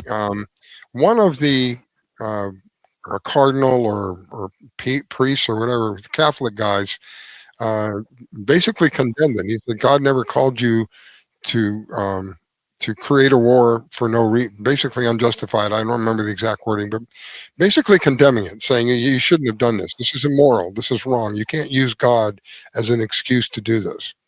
I think you mentioned before, this is in the Bible. I'm hearing that a lot now. This is in the Bible. This is in the Bible. How accurate is that statement, Peter? In the religious clergy's dogma, that what Trump is doing is defiling their holiday, which is nothing more than when you actually look into it, what they look at as Easter Sunday. Why isn't it called Resurrection Sunday? That's what we called it when I became a born again Christian many years ago. That's what we called it. We refused to call it Easter Sunday. Easter, well, Peter, you know very well. Easter is not of that's not of God, not of our God anyway. No. But you see, they celebrate the Sunday. What did Jesus say to celebrate? He said the Last Supper, to celebrate my death, because that releases him from his physical body to be able to return as a spiritual entity that now becomes much more powerful and has the right to establish his kingdom here on this planet. Peter, you said spiritual. Is he going to come? You feel he's coming back as a spirit? Hold on. You got to make the keep in mind, flesh and blood cannot inherit God's kingdom. And that's the off-planet kingdom. But wait a minute. Isn't he's one of a kind, flesh and blood? Yeah, what if I told you he is the equivalent of antimatter? I don't know. I can't fathom that. That's beyond me. Well, that's what it comes down to. He's basically his physical form would be antimatter. But people said that we can prove that too. People said that he was here after his resurrection. He was here for, I think, 40 days is what I understand. Yes, and he spoke, 40 days. He spoke with people, right? People saw him. It wasn't like he was hiding. No. So in my mind, when I hear he's going to come back, I think he's going to come back like he left. No? He's going to come back as a spirit? When he left in the clouds. Yeah, but he left in a physical form. I'll come back to he left in what we appeared as a physical form. Mm-hmm. Could Jesus take a physical form again? Why would he? He may take a form that we could see, but it may not be physical. This is completely new to me. I never even thought about this. Okay, well, think about this. Moses wanted to see Yahweh, Yahuwah, mm-hmm. Jehovah, God. And what was the answer? You cannot see my face, because if you see my face, you'll die. Okay. What would it has to be extreme radiation of some sort, or antimatter, which would destroy matter.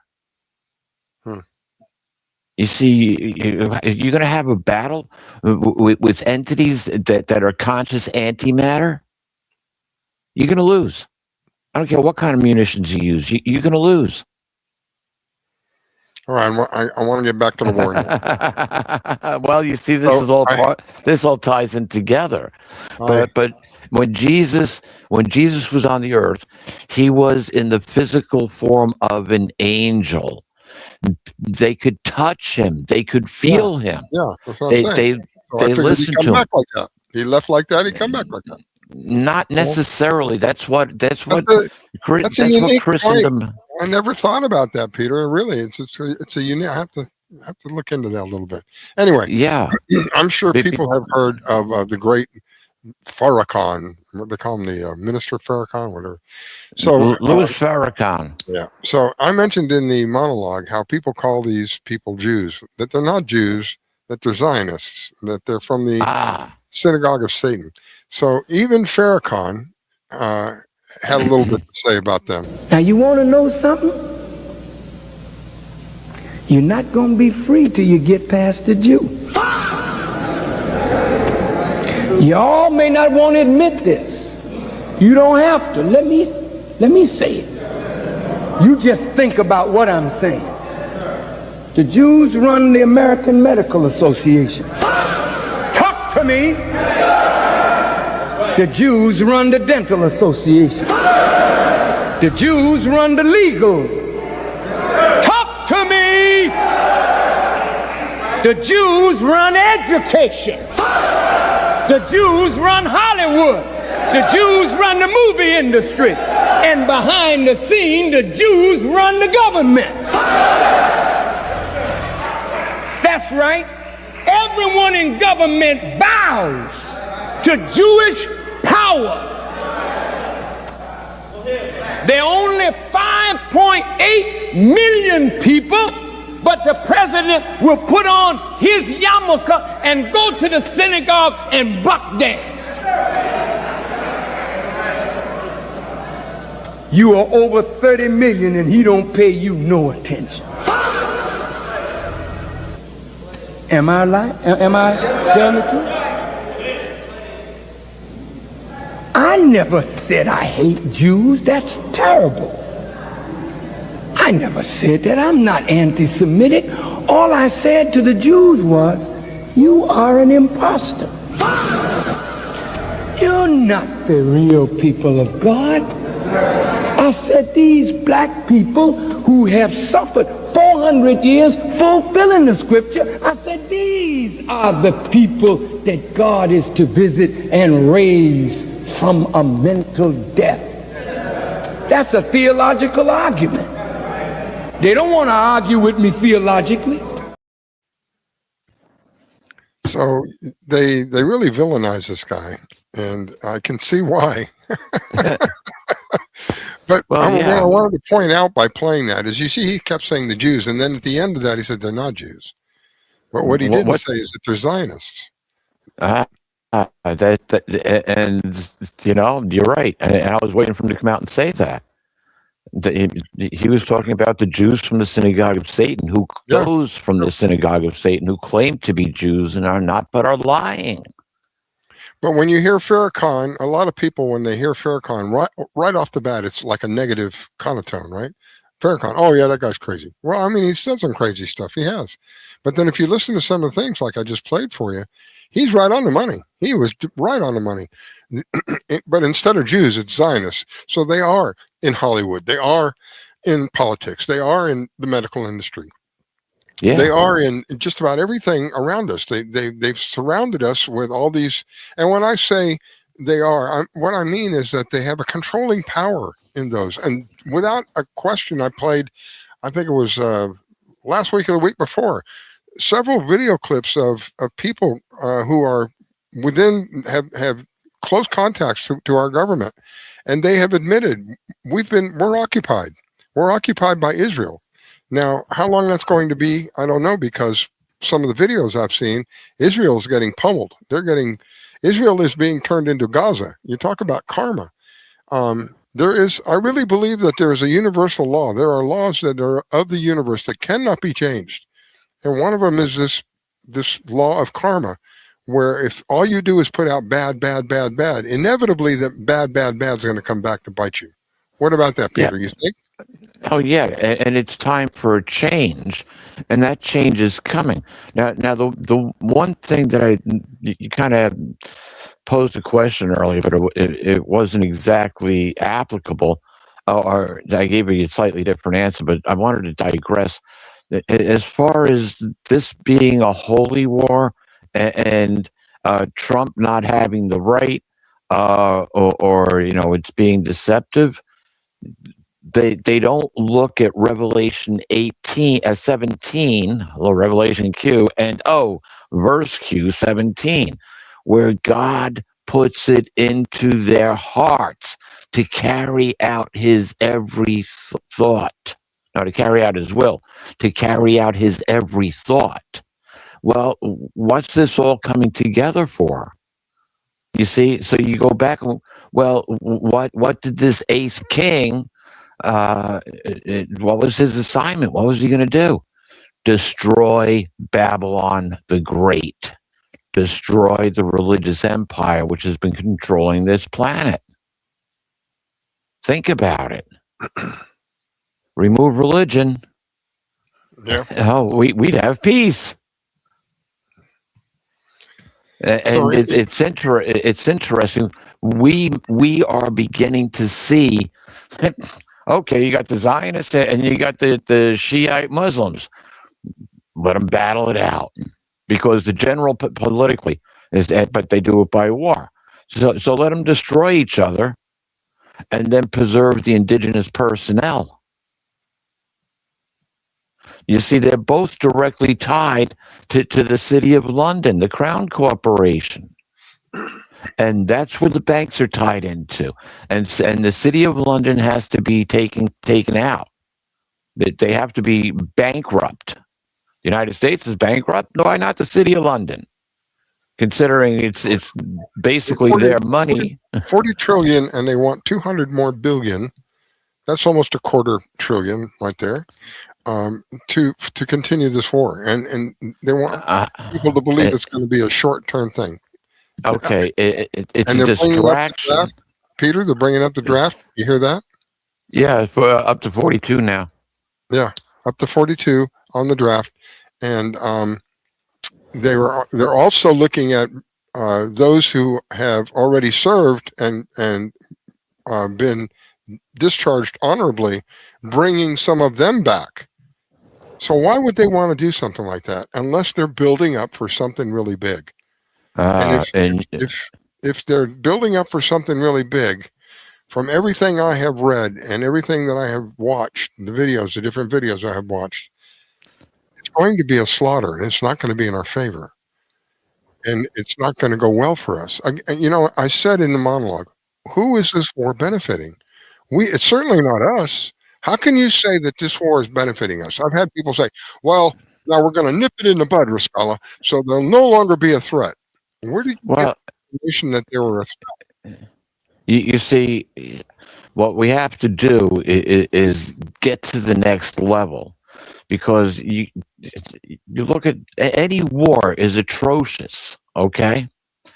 But if you want to cut off the war, you have to get to the source of what is creating the war. And as Mrs. Meyer Amschel Rothschild said, if my sons did not want war, war would not exist. She was the mother to the 5 sons that became the 5 bankers which control Europe and hence basically the world, financially speaking. If my sons did not want war, war would not exist. Okay, you got to take down that cabal. You have to destroy that way of operation. And that's what we're going through now. Here's what I'm saying, Peter. And I hope I'm wrong, but I don't think I am. I think that Trump is part of that cabal. I think that something has happened that he certainly doesn't seem like the man that I followed and when he started to run for the presidency, before I knew he was running for presidency, I had said many times on the show that we really need somebody who's a business-minded man, somebody who understands business, because there has to be so much waste for us to be in all of this debt. Somebody who's business-minded would understand. We only have this to work with. We make it work. And then he started, to announce that he was running. And I said, I didn't know a whole lot about him. I knew he was what do they call it? I can't think of the right word. He was in a show. He was in a show, a reality show. And I thought my first impression was, oh God, he has no intention of winning. It's just so he can say, see, I ran for president. That's another notch in his handle, so to speak. I didn't realize he was serious. When I saw that he was serious, I started to go back and see some of the things that he said years ago. And what he said years ago was the same thing that he was saying when he was running. And that was that there's a lot of money being siphoned out of our country. The politicians are mishandling everything. I can't remember some of the other stuff. The banks were being irresponsible. Some other stuff. Anyway, everything he was saying. He was also saying how our allies need to pay their share of. We're paying for their protection. They need to pay their share. That kind of thing. So I saw that it was relatively consistent through the years, and I figured, okay, now we have somebody who's a businessman. He's been relatively consistent about what he said. His first term in. Seemed like, at least on the surface, seemed like that's what he was going to do. He went out and he sought peace out there to create peace. And then we had 4 years of a dipstick. And then he comes back in, and I began to have concerns within 6 months. I was raising concerns within 6 months, and people were telling me, what happened to you? I have one of my on my posts, one of my friends, we've been friends on, 10 years. And she wrote to me and said, what's going on with you? Are you an Islamist? This is the level of ability to have a discussion anymore. If you question, and these are people that, when you talk about 9/11 and go, yeah, I know it wasn't the Arabs. I know that for sure, Or when you talk about COVID, yeah, I know. We know that the mask didn't do anything. But when you come to talk about the war, all of a sudden, yes, the government is right. They've been right. This is absolutely true. I don't care how many times they've lied to me before. I don't care how many illegal wars we've been in before. This one is worthy. This one is the one that has to happen because we're going to nip it in the bud. We're going to hit them over there before they hit us over here. Oh boy. There's no justification there.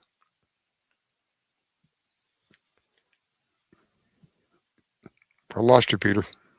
Oh, I hate to say this, but we are headed for we are headed for the war to end all wars, but it's not coming yet.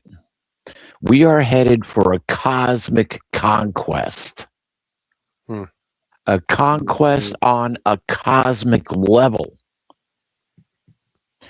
Earth is going to be like the Alamo. Literally. Boy. Yeah. Earth is going to be like the Alamo. Now, people did live through the Alamo event. It was a bloody, bloody, bloody event. Yeah. But that's essentially where this planet is headed. And it's more of a cosmic event. So when people are expecting Jesus to come back in the flesh to carry on a cosmic war, to carry out a war against the governments and the satanic forces that are behind those governments, go right back to Ephesians 6:11. Our fight is not against flesh and blood, but is against the authorities and the unseen spirits of this wicked satanic planet in which we find ourselves on. How do you have a war against them? Only by using the word of the name of God. Only by using the name, you go to the ancient Hebrew name, Yeshua, or Yeshua. I'm sorry, that's Jesus. Yahuwah, or Jehovah, or Yeshua, or Jesus. Those four names will work, the Father and the Son. Why? Because the Son is King. You want to fight extraterrestrial entities? Remember that. Acts 2:21. All those calling on the name of Jehovah or Yeshua shall be saved.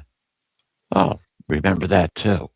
But you got to know God's name, the real God, not the God of this system of evil, not the gods that are presented before us, along with all of the saints.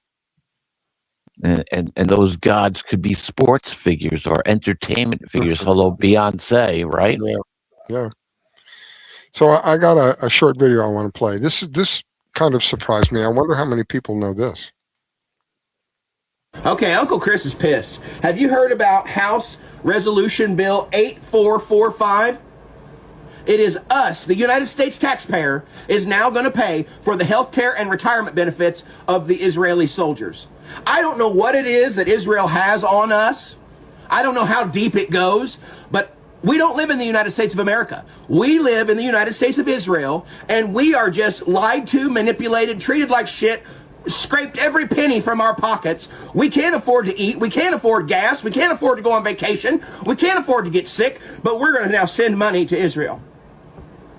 We're now going to send our hard-earned money at $7.25 an hour to Israel. I don't want to hear anybody else talk about universal health care can't be possible here. I don't want to hear anybody else talk about the inability to raise minimum wage. Uncle Chris is furious pissed. This is a blatant smack in the American.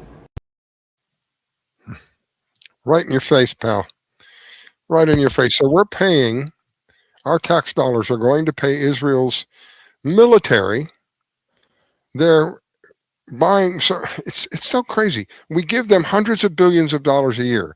They take that money and then buy from us weapons. So the weapons that they're buying from us are USA-made weapons that are killing innocent Palestinians.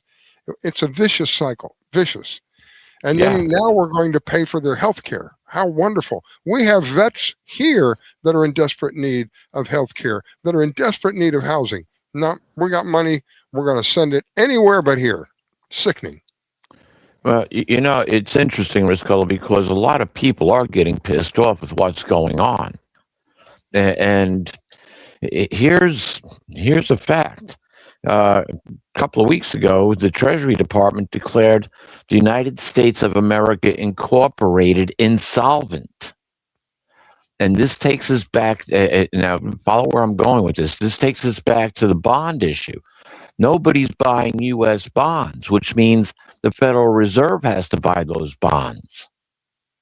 And in fact, you've got China and two other countries liquidated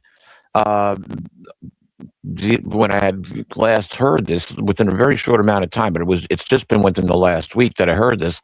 They liquidated over $350 billion in U.S. bonds. Yeah, take your money back. And there's a delicate balance with the way that the bond market works and the value of currency, because those bonds are essentially debt notes.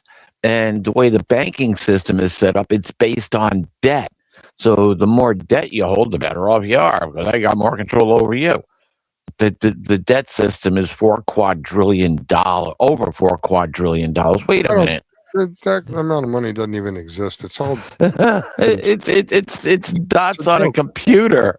Yeah, it's a joke. Yeah, and so how do you destroy it? It's one big fake fiat system. Oh, the bond market, wipe out all of their banks. That's why they came up with Basel II. 40% of your debt has to be covered in gold. Well, Wait, what? So I'm not clear about something. You're saying that the Federal Reserve has to buy the bonds? They're required to buy the bonds? Yeah, if the U.S. it's a special resource inside the Federal Reserve. Keep in mind, the Federal Reserve isn't federal. I know. It's part of the cabal banking system. They got to cover their note. Okay, but wait a minute. I'm not clear about this, because you're saying that if we can't get the proper funding, and therefore the bonds have to go for sale, that the Federal Reserve has to buy those bonds. Am I correct? Yeah, that money those dollars come out of a special fund. It's like the FDIC for the Federal Reserve.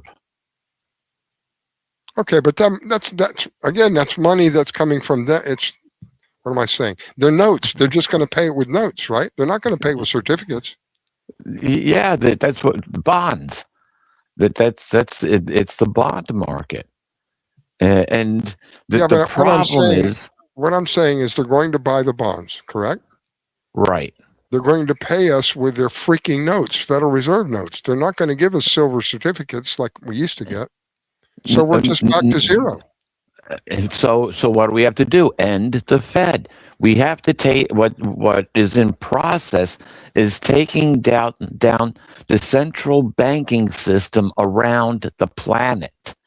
When the bond market collapses, and this is going to affect pretty much every town in the United States, wherever they wrote bonds, those bonds went into slush funds, basically. And they went to a lot of places that they shouldn't have gone because of the fraud that's going on within the bond market. And so when that collapses, it's going to set off a chain reaction. Jamie Dimon cautioned about this several months ago. Yeah, he said, "Hey, can't tell you whether it's going to be 6 months or 6 years, but the bond market's going to come crashing. We're going to have a big problem." Wow. Yeah. Well, So the banksters already know it. It's just what triggers it. Okay, what's the trigger? I would imagine this war is going to be a helpful trigger. Yeah. All the finances is going to be required to keep going. I was that watching will- one of the reports I was watching. There was a gunship that was firing 70,000 rounds a minute, or some 7,000 rounds a minute. 7,000 rounds a minute, and you hear this thing running for, I don't know, 3-4 minutes. Who's paying for all of it? About $100 a shell. Oh my gosh! It's just, that's the price of ammo. Yeah, 30 millimeter Gatling gun spitting out 7,000 every minute. So, you're looking at $70,000. Well, $7,000 per minute to operate that gun. while we're on the subject of the holy war part, I got another video I want to play. This one's about 4 minutes long, but I think you'll get the message. Okay, I had my sister help me with my emails and stuff, and she just texted me. She said, "I need you to go to your inbox right now, and I need you to open this email, and I need you to record your genuine reaction." So that is what this is. I'm trying to move my thing so I can see. Please read, not spam. Okay. All right, I'm going to read the message. Hold on. Okay. There's a song. So, hold on.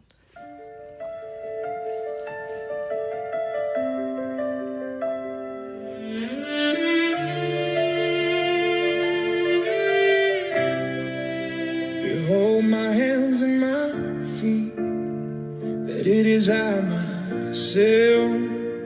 Handle me and see, for a spirit at my flesh and bones, as you see me have. I bled for love, not for your war cries. I rose for mercy, not for your flags. You say it's in my name, but I never said that.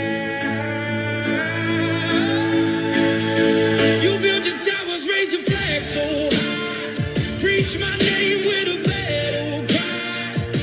But blessed are the peacemakers, that's what I said, not the ones who trade the living for the dead. You close your doors when the poor come to plead. I was hungry and you gave me no food when I was in need. You quote my words to tighten your chains, but love your enemies still remains. I never said hate them, I never said fight.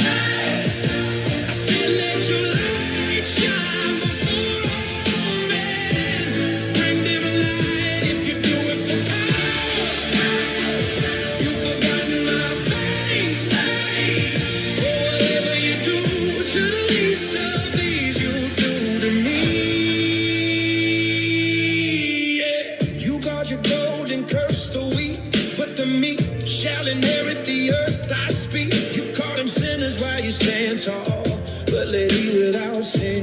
first stone, that's all. You pray in public with words rehearsed, but when you pray, go in secret first. You wave your cross like a sword in your hand, but I carried mine through the blood and the sand. I never said hate them, I never said fight. I said turn the other cheek and walk in the light.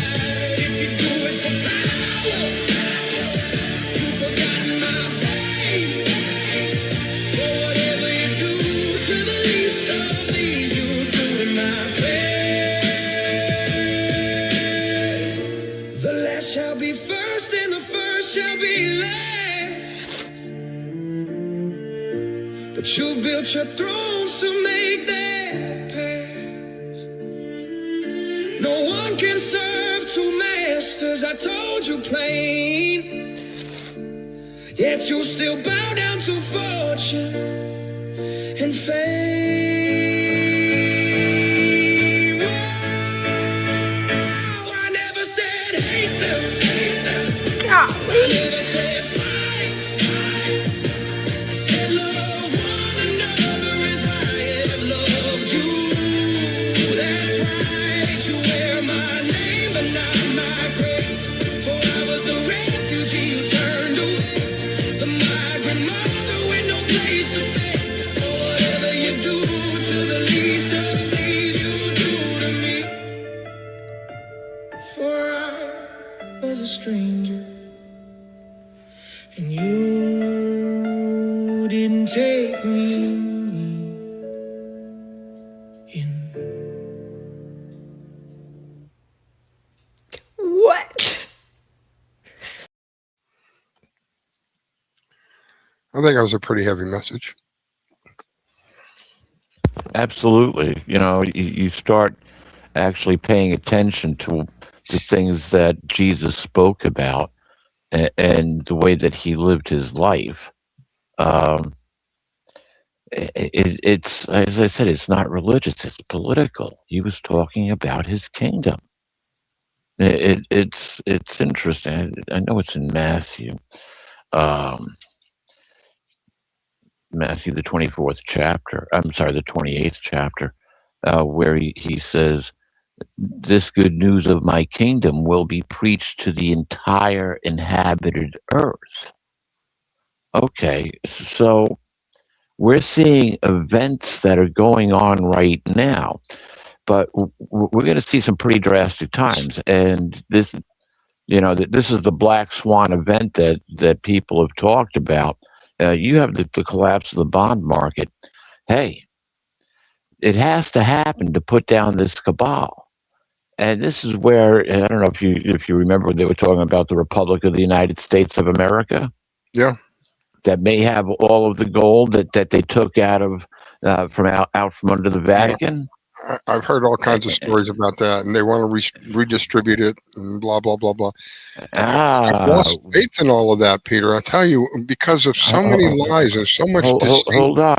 Hold on. I understand, but don't lose faith. You see, you can't lose faith, because if you can agree with certain prophecies, if you say, well, yeah, I agree with that prophecy, and I agree with that prophecy, and once you get it explained and you can comprehend it, oh, yeah, I can agree with that. Yeah, that looks like it's right.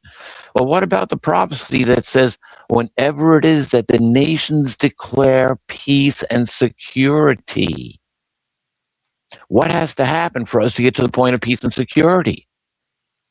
You got to get rid of the synagogue of Satan, who claim to be Jews and are not but are lying. That's how you get to peace and security. How do you get to peace and security? You may have to take down the cabal, which would include all of the child sacrificing that's been going on, all the way on up to the head of the Vatican, yes, the Pope. Well, that's a whole show within itself. Yeah, but you see, that's where we are. But the world is at war. The world is at war. The United States was attacked by several nations, all with trying to steal the election system here in the country. That you own the election system, and you can put whoever you want into place. And you know where our like the machines that we're using? You remember the hanging chads? Yeah. Well, we're going to solve that. It was like, okay, what are you going to do? Oh, we're going to put in electronic voting. I was like, great. So somebody can hack the system. Right. It was actually a Soros-owned, as I remember, the first machines were actually a Soros-owned company that provided those machines. And, it was a company owned by George Bush Sr., the head of the CIA, the guy who can't remember where he was when Kennedy was assassinated, that guy. Yeah. It was his company one of his companies that was doing the software for the machine. I was like, oh yeah, great. There's a secure vote. And this is going back over 20 years ago. Yeah. I knew it was going to be a disaster. You're not the only one.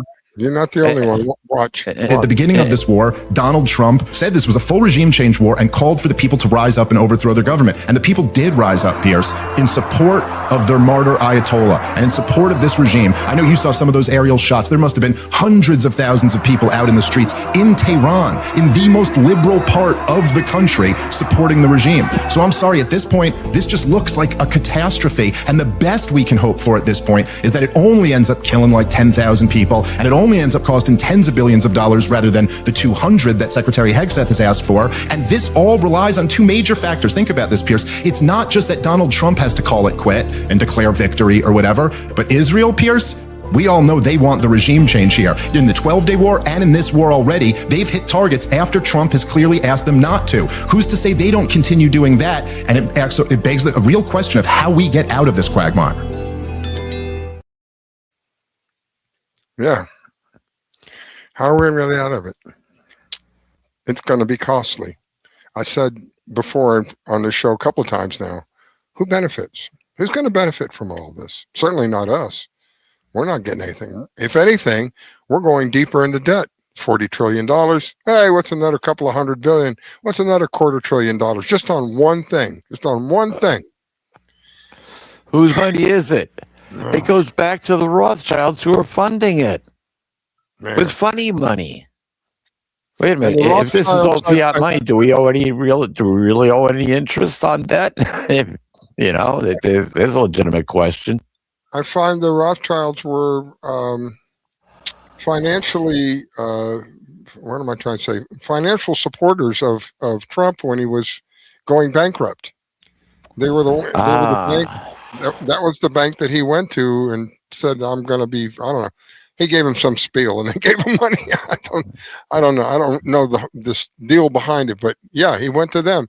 See, I'm finding this stuff out now.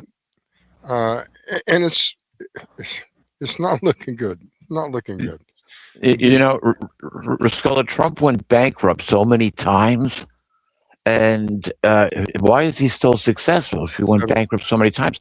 Because he used the system against itself. And so you're gonna use the system. You're gonna wind up using Rothschild money sooner or later. And so he used the system that was set up in place in order to accomplish his goals. Now, hey, I've heard it said that one of the reasons that he was elected president is to handle the bankruptcy of the United States of America Incorporated. Yeah, I've heard that as well. Yeah. So, he would know. You can't put a politician in there and expect the same result. And I'm not saying Trump is good. I'm not saying he's bad. He's the eighth king. I know where this goes. He went to Europe. Where did he stay? In the king's palace. He rode the king's coach. Yeah. He walked in front of the queen. Yeah. He did a lot of things that kind of pointed to him being extraordinary, I think would be appropriate. At the very least, extraordinary. He physically touched the crown prince. That's a death-dealing offense if you're not part of the royal family. Oh, he is the king. It's okay. Yeah. They did the sword dance with him. Now, that's the Trump that everybody voted for. What they're getting are different actors, and the question is who's controlling the script. But behind the scenes, where we're not seeing, you've got the real Trump pulling the strings. I'm pretty much convinced of that. So many times I've heard it. I used to follow the Q post until I got kind of bored with it, but I followed the vast majority of them, probably about 80%, maybe a little bit more. But the one common theme, there was actually several common themes. Future proofs past. I like that one. Saving Israel for last. Okay, well, that's interesting. You got two. I keep hearing that. And I hear about the 3 days of darkness, and there's going to be, prior to that, there will be 10 days, and we're going to have EBS and blah, blah, blah, blah, blah. But enjoy the show. What makes a good movie? Great actors. All right. Well, what makes a good movie? Great actors. We know it wasn't Biden. And I've seen at least 2, if not 3 different Trumps, and that was obvious when Trump went to Notre Dame and looking up at Prince William, who's 6'3". Aren't they supposed to be the same height? Yeah. Yeah. So I know that there's more than one, but anyway. So the president of Iran has written a letter to the American people. I pre-recorded this. I want to share the letter. So people can get an idea. Let's see if this is going to work. I hope it's going to work. Iranian President Masoud Pezeshkian's letter to the American people. In the name of God, the compassionate, the merciful, to the people of the United States of America, and to all those who, amid the flood of distortions and manufactured narratives, continue to seek the truth and aspire to a better life. Iran, by its very name, character, and identity, is one of the oldest continuous civilizations in human history. Despite its historical and geographical advantages at various times, Iran has never in its modern history chosen the path of aggression, expansion, colonialism, or domination. Even after enduring occupation, invasion, and sustained pressure from global powers, and despite possessing military superiority over many of its neighbors, Iran has never initiated a war. Yet, it has resolutely and bravely repelled those who have attacked it. The Iranian people harbor no enmity towards other nations, including the people of America, Europe, or neighboring countries. Even in the face of repeated foreign interventions and pressures throughout their proud history, Iranians have consistently drawn near distinction between governments and peoples they govern. This is a deeply rooted principle in the Iranian culture and collective consciousness, not a temporary political stance. For this reason, portraying Iran as a threat is neither consistent with historical reality nor with present-day observable facts. Such a perception is the product of political and economic whims of the powerful.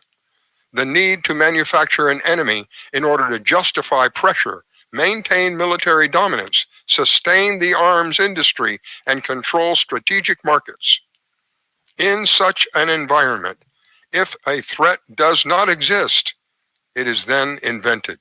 Within the same framework, the United States has concentrated the largest number of its forces, bases, and military capabilities around Iran, a country that, at least since the founding of the United States, has never initiated a war.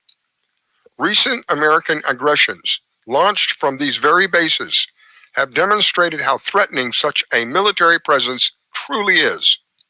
Naturally, no country confronted with such conditions would forego strengthening its defensive capabilities. What Iran has done and continues to do is a measured response grounded in the legitimate self-defense and by no means an initiation of war or aggression. Relations between Iran and the United States were not originally hostile, and early interactions between the Iranian and American people were not marred with hostility or tension. The turning point, however, was in 1953 coup d'etat, when an illegal American intervention aimed at preventing the nationalization of Iran's own resources. That coup disrupted Iran's democratic process, reinstated dictatorship, and sowed deep distrust among Iranians towards U.S. policies. This distrust deepened further with America's support for the Shah's regime, its backing of Saddam Hussein during the imposed war of the 1980s, the imposition of the longest and most comprehensive sanctions in modern history, and ultimately unprovoked military aggression twice in the midst of negotiations against Iran. Yet, all these pressures have failed to weaken Iran. On the contrary, the country has grown stronger in many areas. Literacy rates have tripled from roughly 30% before the Islamic Revolution to over 90% today. Higher education has expanded dramatically. Significant advances have been achieved in modern technology. Healthcare services have improved, and the infrastructure has developed at a pace and scale incomparable to the past. These are measurable, observable realities that stand independent of fabricated narratives. At the same time, the destructive and inhumane impact of sanctions, war, and aggression on the lives of the resilient Iranian people must not be underestimated. The continuation of military aggression and recent bombings profoundly affect people's lives, attitudes, and perspectives. This reflects a fundamental human truth. When war inflicts irreparable harm on lives, homes, cities, and futures, people will not remain indifferent towards those responsible. This raises a fundamental question. Exactly which of the American people's interests are truly being served by this war? Was there any objective threat from Iran to justify such behavior? Does the massacre of innocent children, the destruction of cancer treatment pharmaceutical facilities, or boasting about bombing a country back to the Stone Ages serve any purpose other than further damaging the United States' global standing? Iran pursued negotiations, reached an agreement, and fulfilled its commitments. The decision to withdraw from that agreement escalated towards confrontation, and a launch of 2 acts of aggression in the midst of negotiations were destructive choices made by the U.S. government, choices that served the delusions of a foreign aggressor.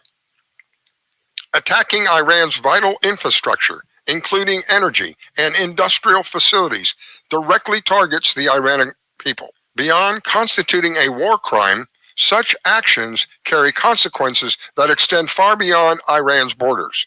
They generate instability, increase human and economic costs, and perpetuate cycles of tension, planting seeds of resentment that will endure for years.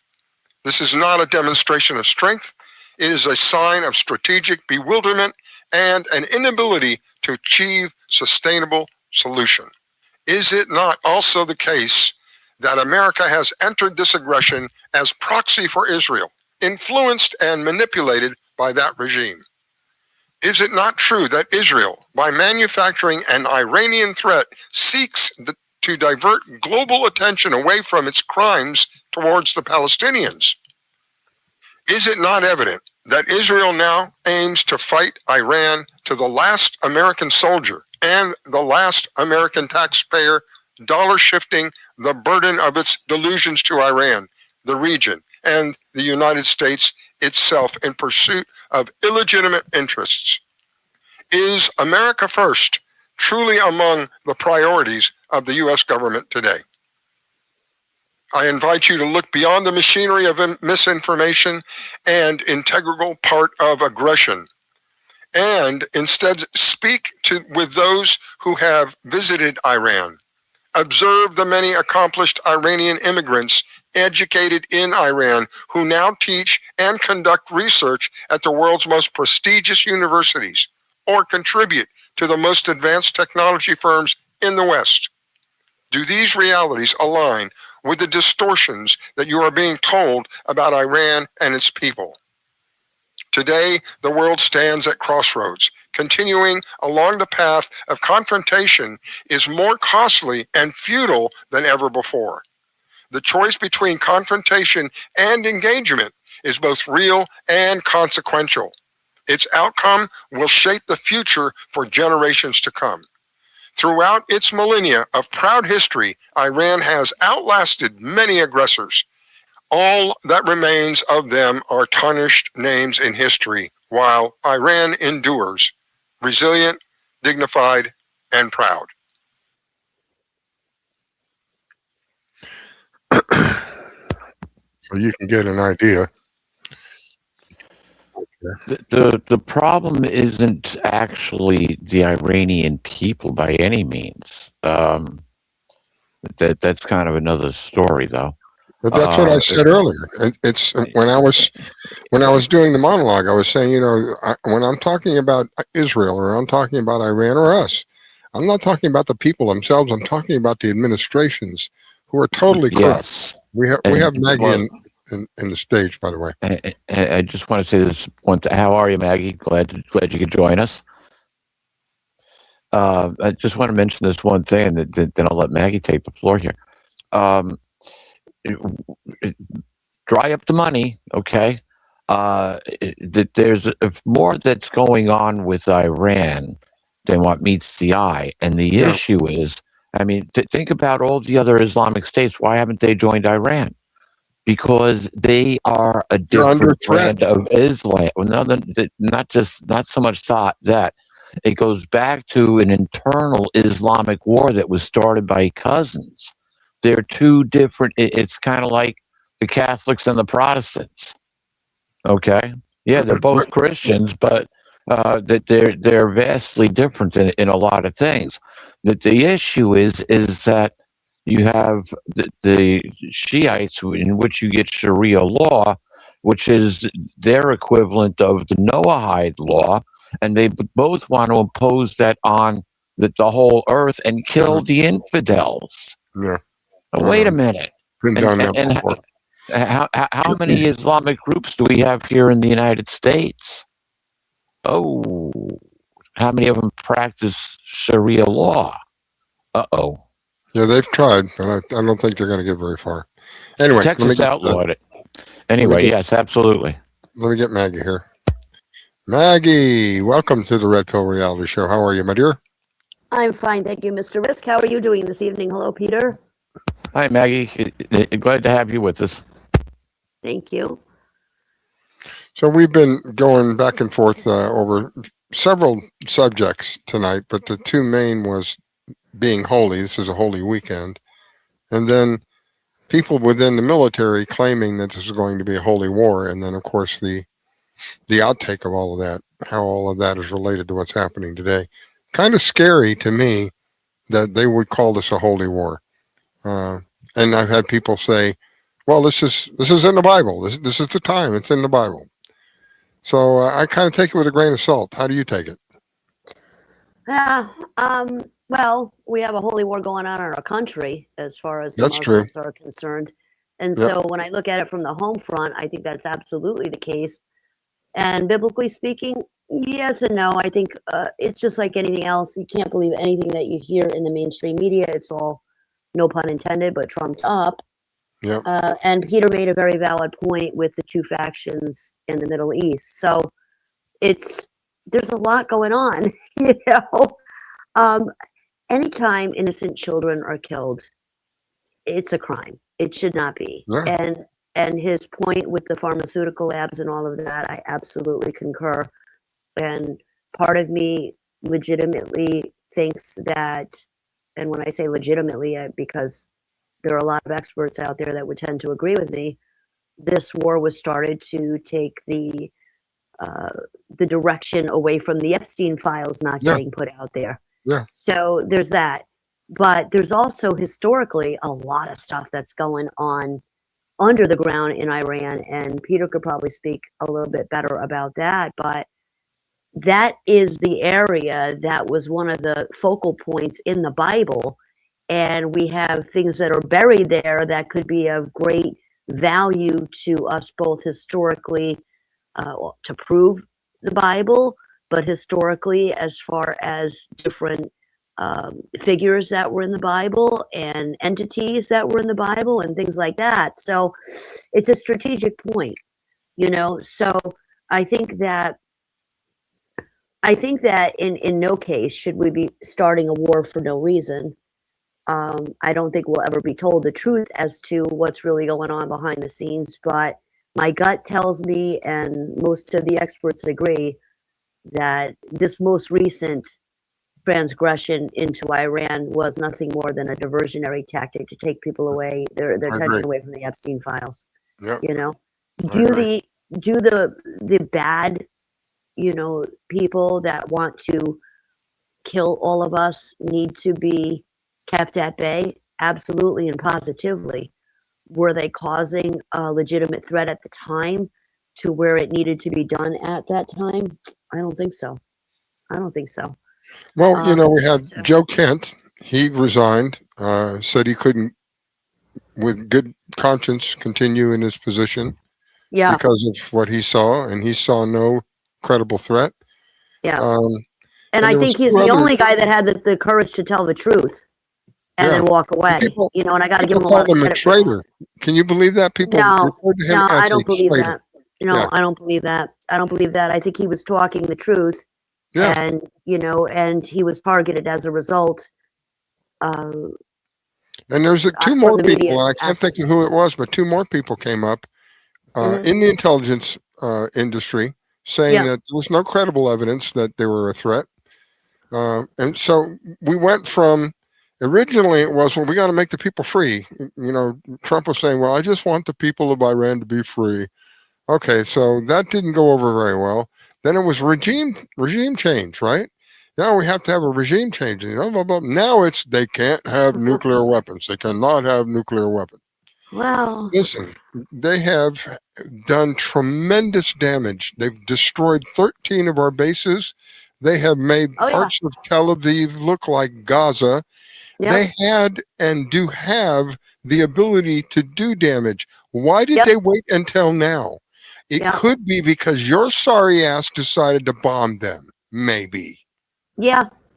No, I'm absolutely in agreement with you there. And that's not hit the mainstream media, but I've seen some pretty good underground clippies where they've totally destroyed a couple of our bases.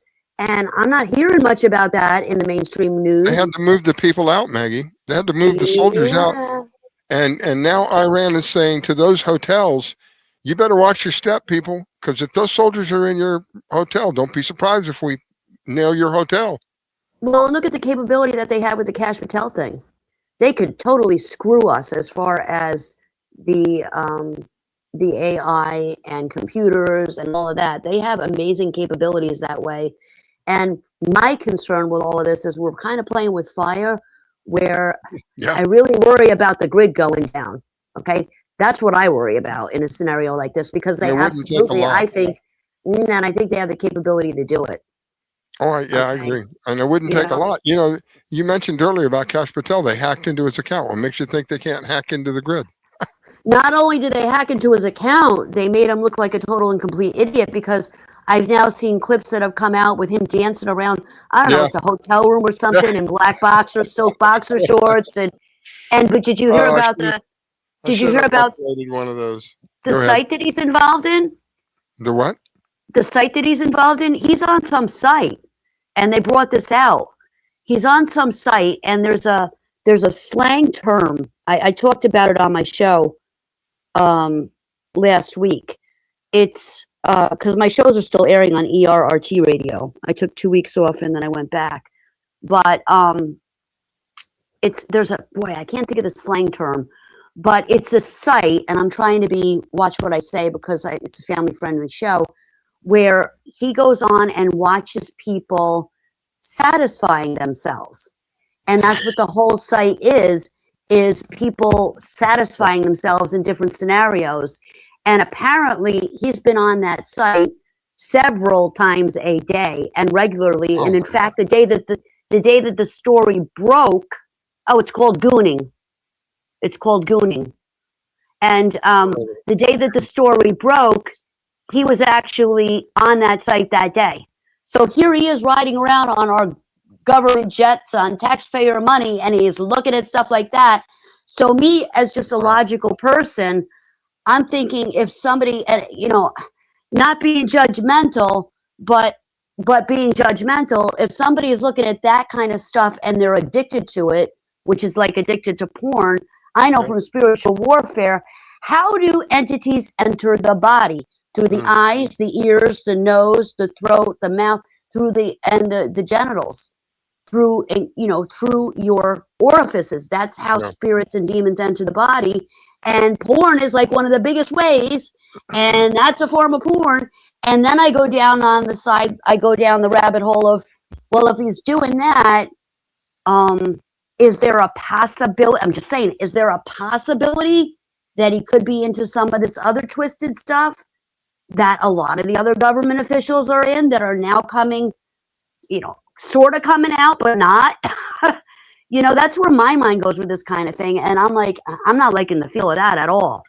And these cabinet members, I'm like, wow, how, with the capability that we have in intelligence, did we not know this stuff? Like, this guy's addicted to this channel before we put him up there in the office that he's holding. That's unless other people are involved in that too, right? I mean, think about it.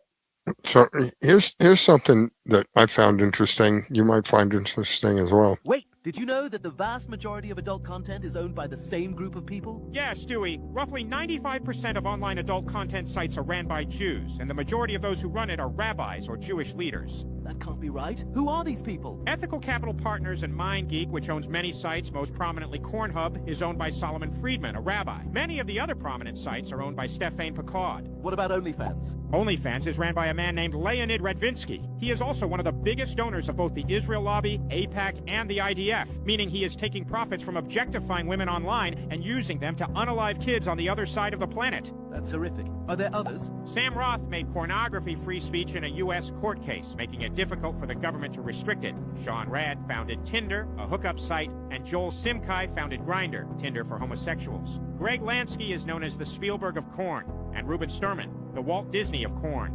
Rabbi Shmuley is known as the sex rabbi and has ties to many figures in politics and pop culture. He also runs a sex toy shop with his daughter. What is the purpose of all this? Besides profit, it demoralizes, destabilizes, and subverts. Al Goldstein said, "The only reason Jews are in pornography is that we think Christ sucks. It destroys marriages and erodes the social structure of society. It objectifies women and distorts the minds of men. If you partake in any part of this industry, you need to stop immediately." Are you noticing yet?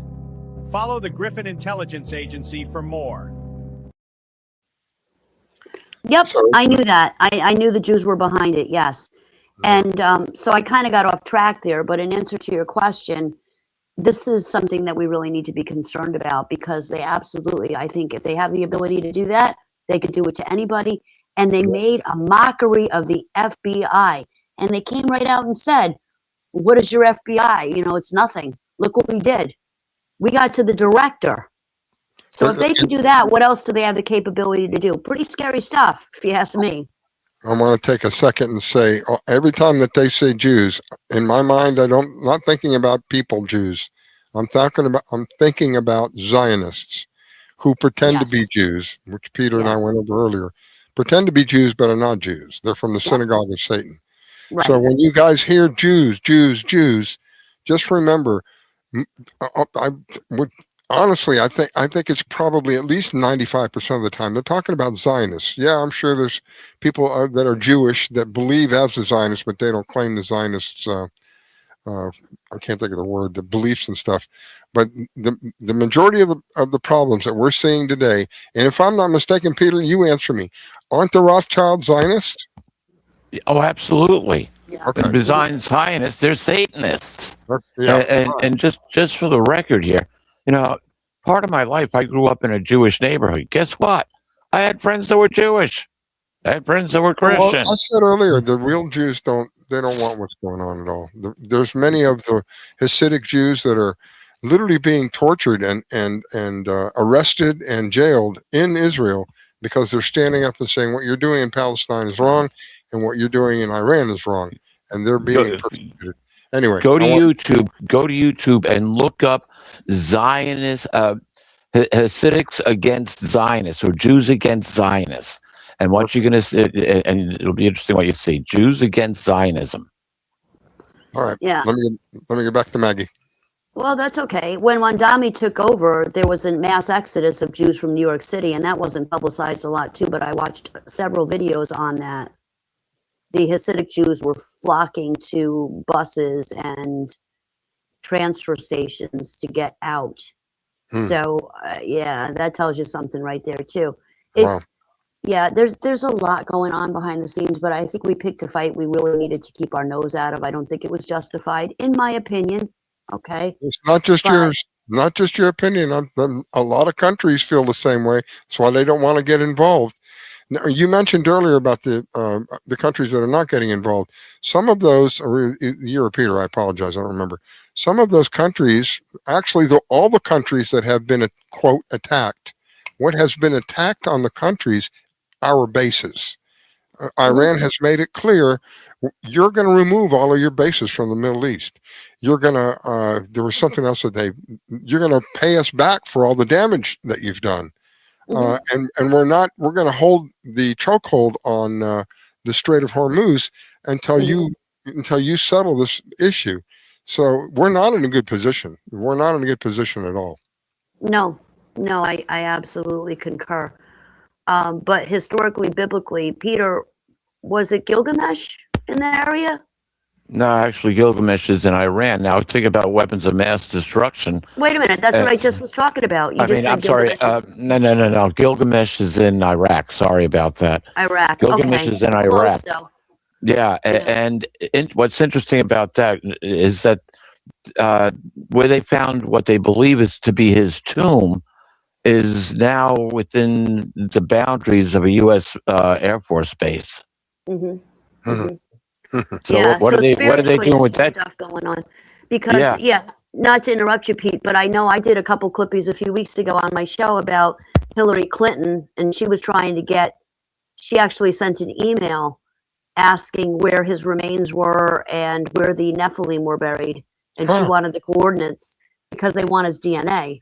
You know, whether or not they got to it or not, I don't know, but I think that might play into a part of this broad scale. So I think there's a lot of stuff going on that we probably will not be privy to. What's the Epstein files, it seems like, with the new attorney general saying, oh, by the way, Trump's criminal defense attorney, that attorney general, saying that no more Epstein files are going to be released because they were duplicates. Well, I watched a show earlier this week where there was a woman, actually there was a guy, he was a whistleblower, he was a kid that was, and he swears that he was done dirty by Trump when he was a little boy. And there was a lawyer that came on the panel. There were actually two lawyers that came on the panel. And the one lawyer said, I went through all those documents, about 1 million of them, 1 million pages, no lie. And she said, yeah, 30 to 40% of them were duplicates. But she said, if you add up the numbers that they say they released versus what we actually have, the numbers don't add up. There's at least thousands and thousands more pages that have not been brought to light. And those are the ones that have the names and stuff in them. That even the ones that were released have names, but they're redacted. They're all taken out. Yeah, they're redacted, but like they talked about in the Pam Bondi trial, but yet she left the names of some of the victims in there. Yeah. What? Yeah. Can I just interject something here? No. you know, it's interesting. I've said this for years. How do you take down a religious empire? You let the children speak. What if the timing is out of sync right now for that to be released? Because before the United States can move on, before it can become, quote, the republic, and we can work to a time of peace and security. Remember Trump's board of peace, and I do believe that's part of this because it fits biblical prophecy in two different areas. But that'll come out. It's the biggest tease. The more they shut it up, like Maggie, you're an excellent example. Not to say that you're wrong, but you are correct. We want to know what was in there because we need to hold these people accountable. Yeah. And then you clean up what's going on in the United States with all the traitors and the infiltration, and then you open up the Epstein files, and you'll find it leads right up to the Vatican. Right up to the Vatican. So go ahead, folks, have a field day because Babylon the Great will fall. Well, let the children speak is, that's a great theory, but the YouTube video that I watched this week about this guy, he was on a very small platform. He was scheduled to go on a bunch of different talk shows, and something happened, and he wasn't able to go on. He went on this little tiny talk show with a girl that doesn't usually even do interviews, and she's got like 1.9 thousand followers maybe. And his interview hit over 2 million views on her platform, and it wasn't interrupted because it was a small platform. And he came out and said several times that he went and spoke to people. He called numerous political people, and their interns, 3 of them at least, were very excited to be able to bring his information forward. And they said that they would get back in touch with him, but nobody ever did. His stuff, he offered to testify 6 or 7 times, and they wouldn't let him. So, there's just, again, I maintain that this needs to come back to the American people. We need to stop the BS with the BLM and the LGBTQ crap and all of this stuff and come together, because we are not as upset as we ought to be about these files not being released and these children being saved and people being held accountable for what they're doing. Yeah, I've been posting. We're not mad enough. We are not mad enough. It's a shame that as a society we cannot, with all of the things that we disagree upon, it is truly sad that we cannot come together and agree upon that it is wrong to mistreat little babies, for Pete's sake. Yeah. It is wrong to choke them and cause them to have an adrenaline rush and then kill them and cook them and eat them and then compliment each other about how good they taste. I for the life of me, I can't understand why people can't say, Riscalla, I agree. That's wrong. If that's the case, we should be in the streets like when you step on an ant. Absolutely. Everybody should be. This should be one cause that everyone in this country should be in 100% agreement on. And that's probably what scares the snot out of them, Maggie. It's something that, when you look at the relationships of everything that is going on, we know that their modus operandi is chaos. And the way to keep chaos going is division. And the way to keep division going is argument with each other. Don't agree on anything. But this particular subject, if a society has any morals left, they would find unity in everything they disagree with. They would say, yes, you're right. This is wrong. Mm-hmm. Can't do it. And that's why I said they got to clean up the United States first. They have to get rid of the money that supports the BLM, that supports things like No King's Day, that supports Antifa, that supports Black Lives Matter. That they have to dry up that money, because you know where the money comes from. It's all related. And I've been saying for years that politics, the left and the right, are 2 wings of the same bird. Yeah. We got saved with Trump in a lot of aspects versus Clinton. And I'll say it again. I was shown and I was told he'll do a lot of great things for our country and he'll save us in a lot of ways, but watch him later. Look, did you hear Pam Bondi has a $125 million mansion on a beach in Florida that she supposedly now got from, she was supposed to be investigating the people, and she ended up buying the home in her husband's name for like, I don't know, 20 million or something. Now, where did that money come from? So there's corruption on both sides of the spectrum. Yeah. And I know that that's a heavy hit for people to swallow, especially the people that are diehard Trump supporters. We have to look at the whole scope. There's corruption on both sides. Nobody's coming to save us but us. And God gave us free will. If we don't stand up and take care of this now, we're done. We're done. Maggie, I had a guy call me. One of my friends of probably at least 10 years on Facebook, and agreed with me. We're probably very high percentage of agreement. Comment and said, "What happened to you? Are you a jihadist?" And another one of my friends said, "If you're a communist, just admit it." It's the ability to have an open discussion. This is part of the detriment that we're going through today. This is part of the ability of them to keep the chaos going. We can't have a discussion. I said to the one guy, and his response to me about being a jihadist and all that is, I said, we've been lied to about every war from Vietnam forward, because that's my experience in life. I was there for Vietnam and forward. And every lie we have been lied about. Every war we have been lied about. So why is it different this time? What makes it so different? Why is it so believable this time? And to those of you who are so upset with me, a lot of you, not you all, but a lot of you agreed with me about when it was COVID and wearing the masks and how that was detrimental. How is it that you can't see this? How is it that all of these wars that were started before, you agree were lies, based on lies, illegal But this one isn't. What, Maggie? But this one isn't. It's different. Yeah. It's called critical thinking. It's called critical thinking and discernment. Okay? And if you are that blindsided that you think that one person is going to be your savior politically, and you're not looking at look at the corruption that I've just talked about in the past 15 minutes inside this guy's administration. Yeah. Yeah. Okay? And now do you know that the Navy extended their contract and they've gotten funding now for more concentration camps?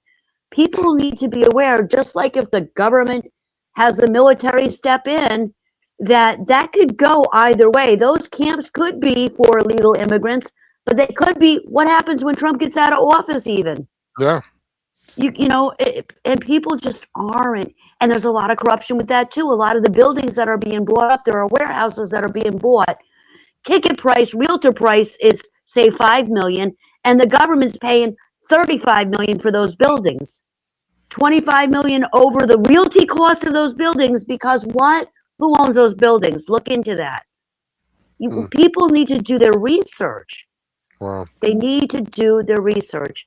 Oh, and by the way, boxes of ticks are being dropped all over farmlands and pasture areas. Farmers are finding boxes of ticks on their pasture and farmland areas. Coincidentally, when Pfizer's coming out with a new Lyme vaccine this year, and they've already predicted that tick and fleas are going to be the worst this year than ever before. So what's that all about? It's on every single perspective that we look at. We're getting hit on all sides. And if people don't wake up and come together, and realize, again, Roman Colosseum, focus on what's happening. Why are our children not being saved? Why are these people not being brought to justice? Yeah. We have the power. We clearly have the power. We absolutely do. That's what scares them. Yeah. Wow.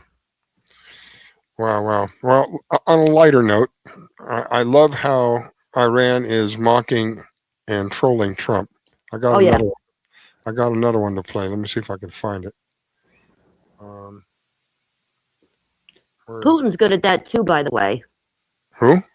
Putin's good at that too, by the way. Yeah? Yeah, he's a good trollster. Well, I thought I had it. Maybe this one.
اضرب اضرب اضرب اضرب اضرب.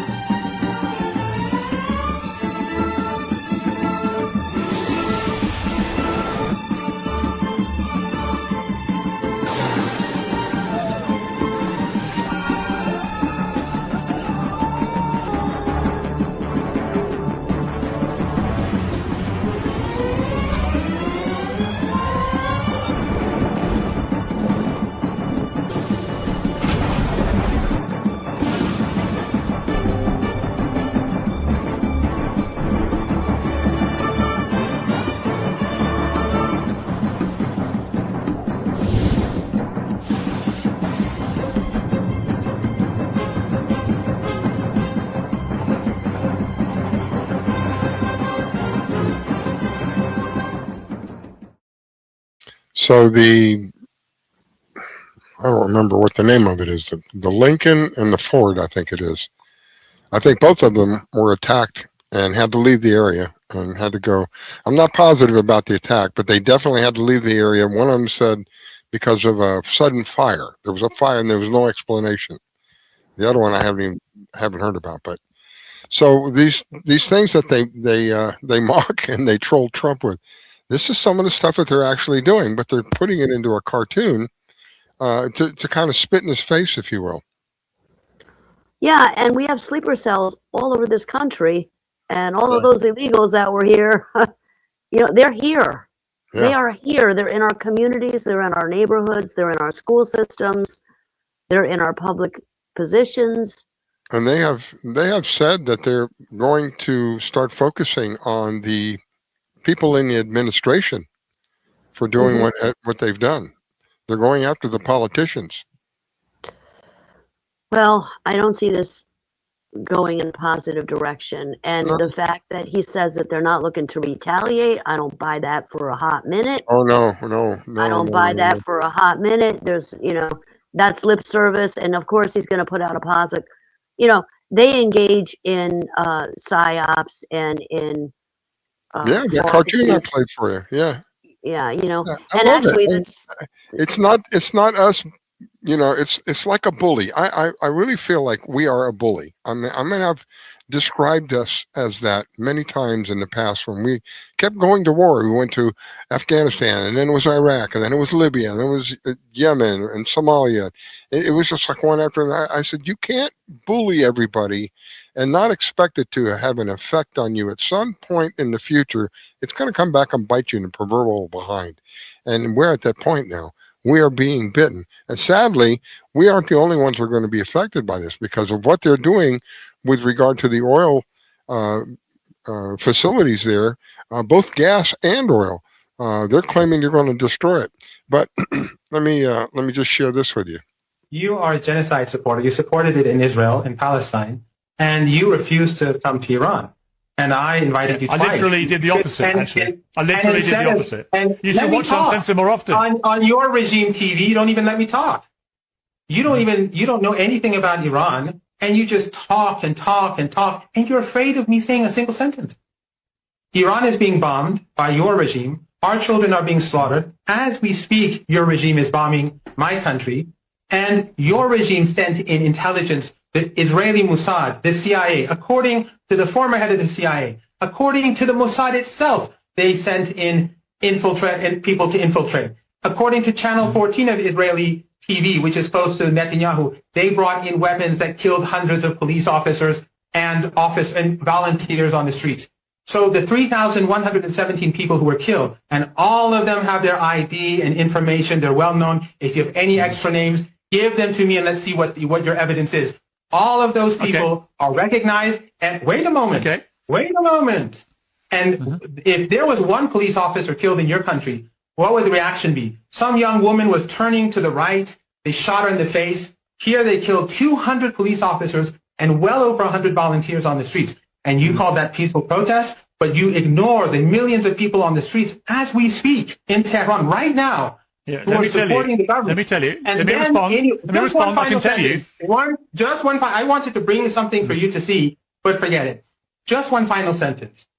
For 47 years, your government, your regime, your media has been saying Iran is unpopular. Iran is about to fall. The regime is collapsing. And it never happened. And do you know what? That is exactly the same thing that your media and your governments would say about Mossadegh. When he was in power, they were saying he's evil, he's criminal, he's corrupt. Go and look at the New York Times, the Washington Post. It's always the same. Your problem is that we are independent and that we do not accept the Epstein class that rapes and murders little kids. We don't accept them murdering our kids. We will not allow your regime to kill our kids and get away with it. I like how they refer to us as the Epstein class.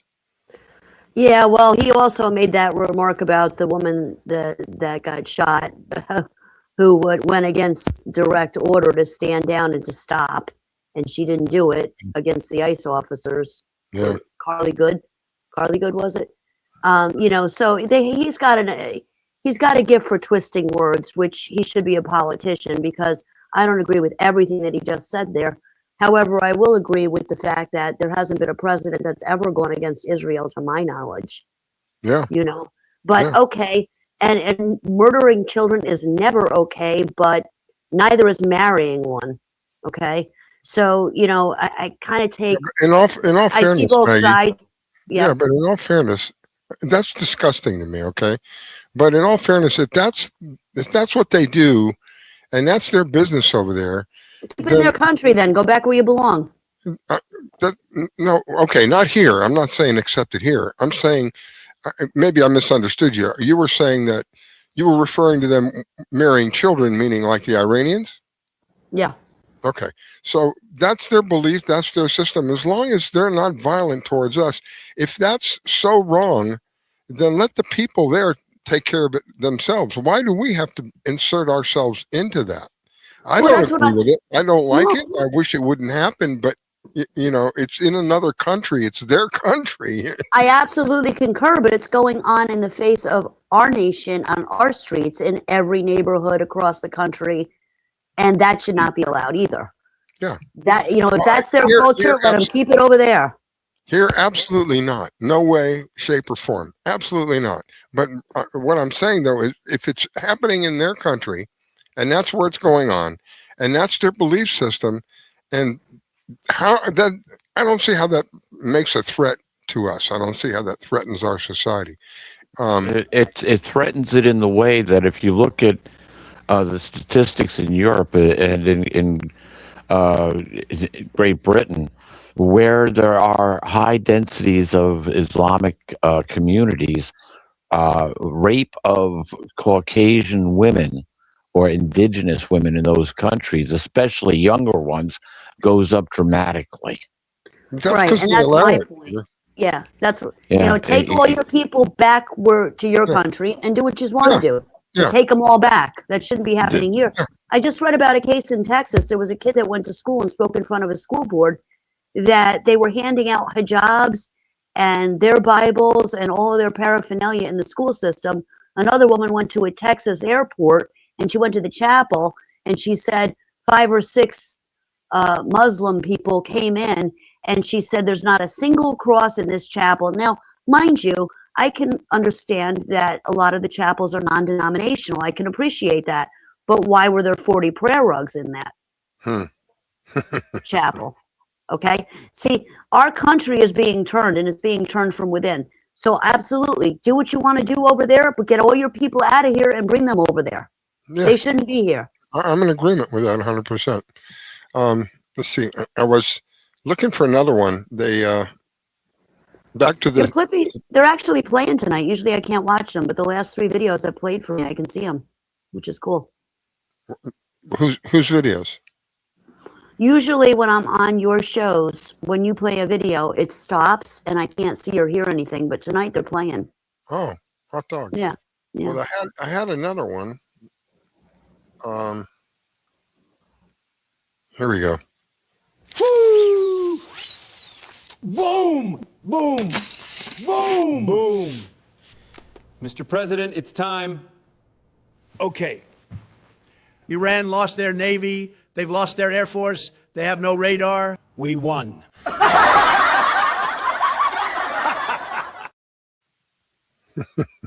I saw a similar one to that where he was playing with two airplanes going around in a circle on the White House lawn, playing with like kids' airplanes.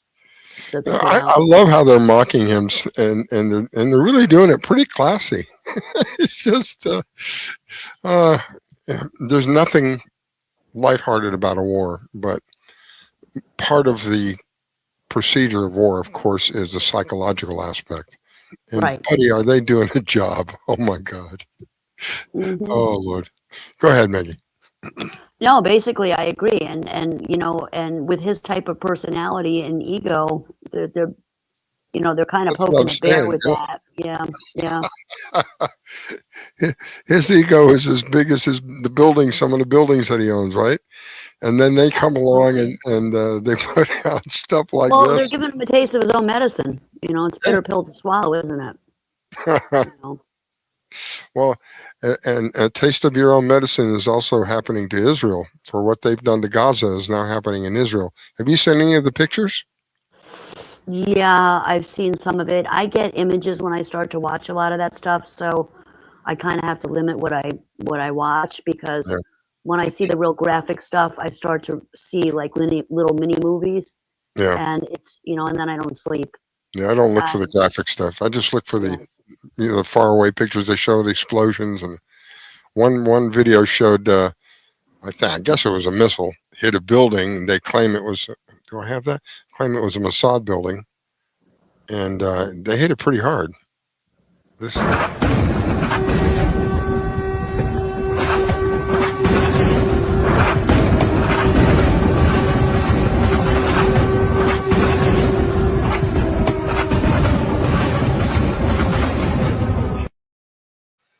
I don't think there's a whole lot of that building left. We only have a few minutes left. I wanted to bring to your attention, though, that there was a press release that I saw on Instagram where they were actually calling. Now, this is the guy that says, "Oh, we don't want to, you know, we don't want to get you guys back," but they were calling for the desecration of not only Jewish temples but churches in the United States and Europe as a payback to the children that were killed. And the statement actually referred to one of the instances where they had like a suicide people come in and did something and you know killed a bunch of people. So that is out there as well.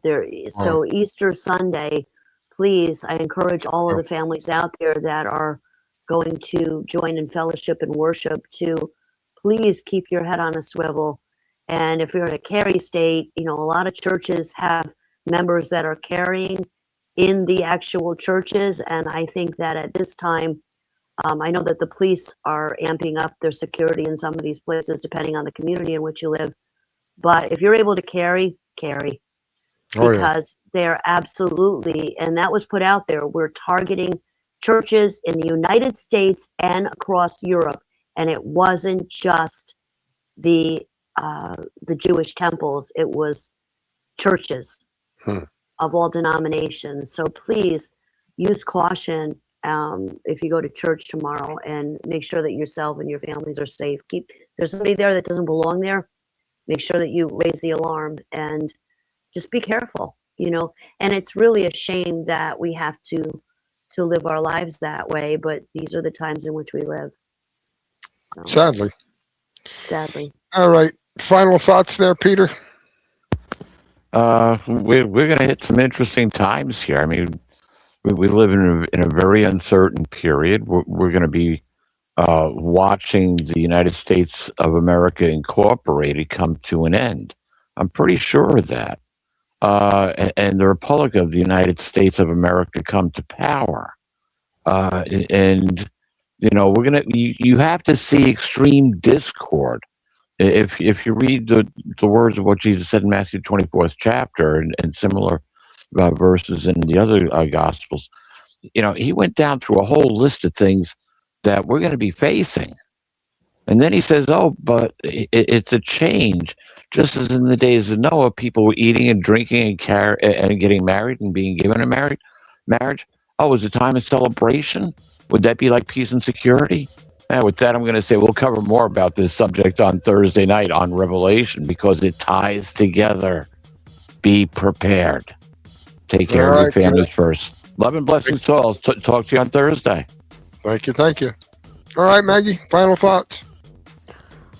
Love and blessings to all, and I hope everybody that celebrates has a wonderful resurrection tomorrow, and everybody's safe and healthy. And thank you, Riscalla, for having me on again, and for Peter for sharing your time with me. And God bless everybody. Just let's stay in prayer, and please take care of yourselves and each other. Amen. Amen. Well, thank you, Maggie. Thank you, Peter. Appreciate it. Always a pleasure to have you guys on. And I learned something tonight. I didn't consider Christ might come back in a spirit form. All right, everybody. Thank you for listening. Greatly appreciate it. Be back in a week, God willing, in the quick phone lines. Good night.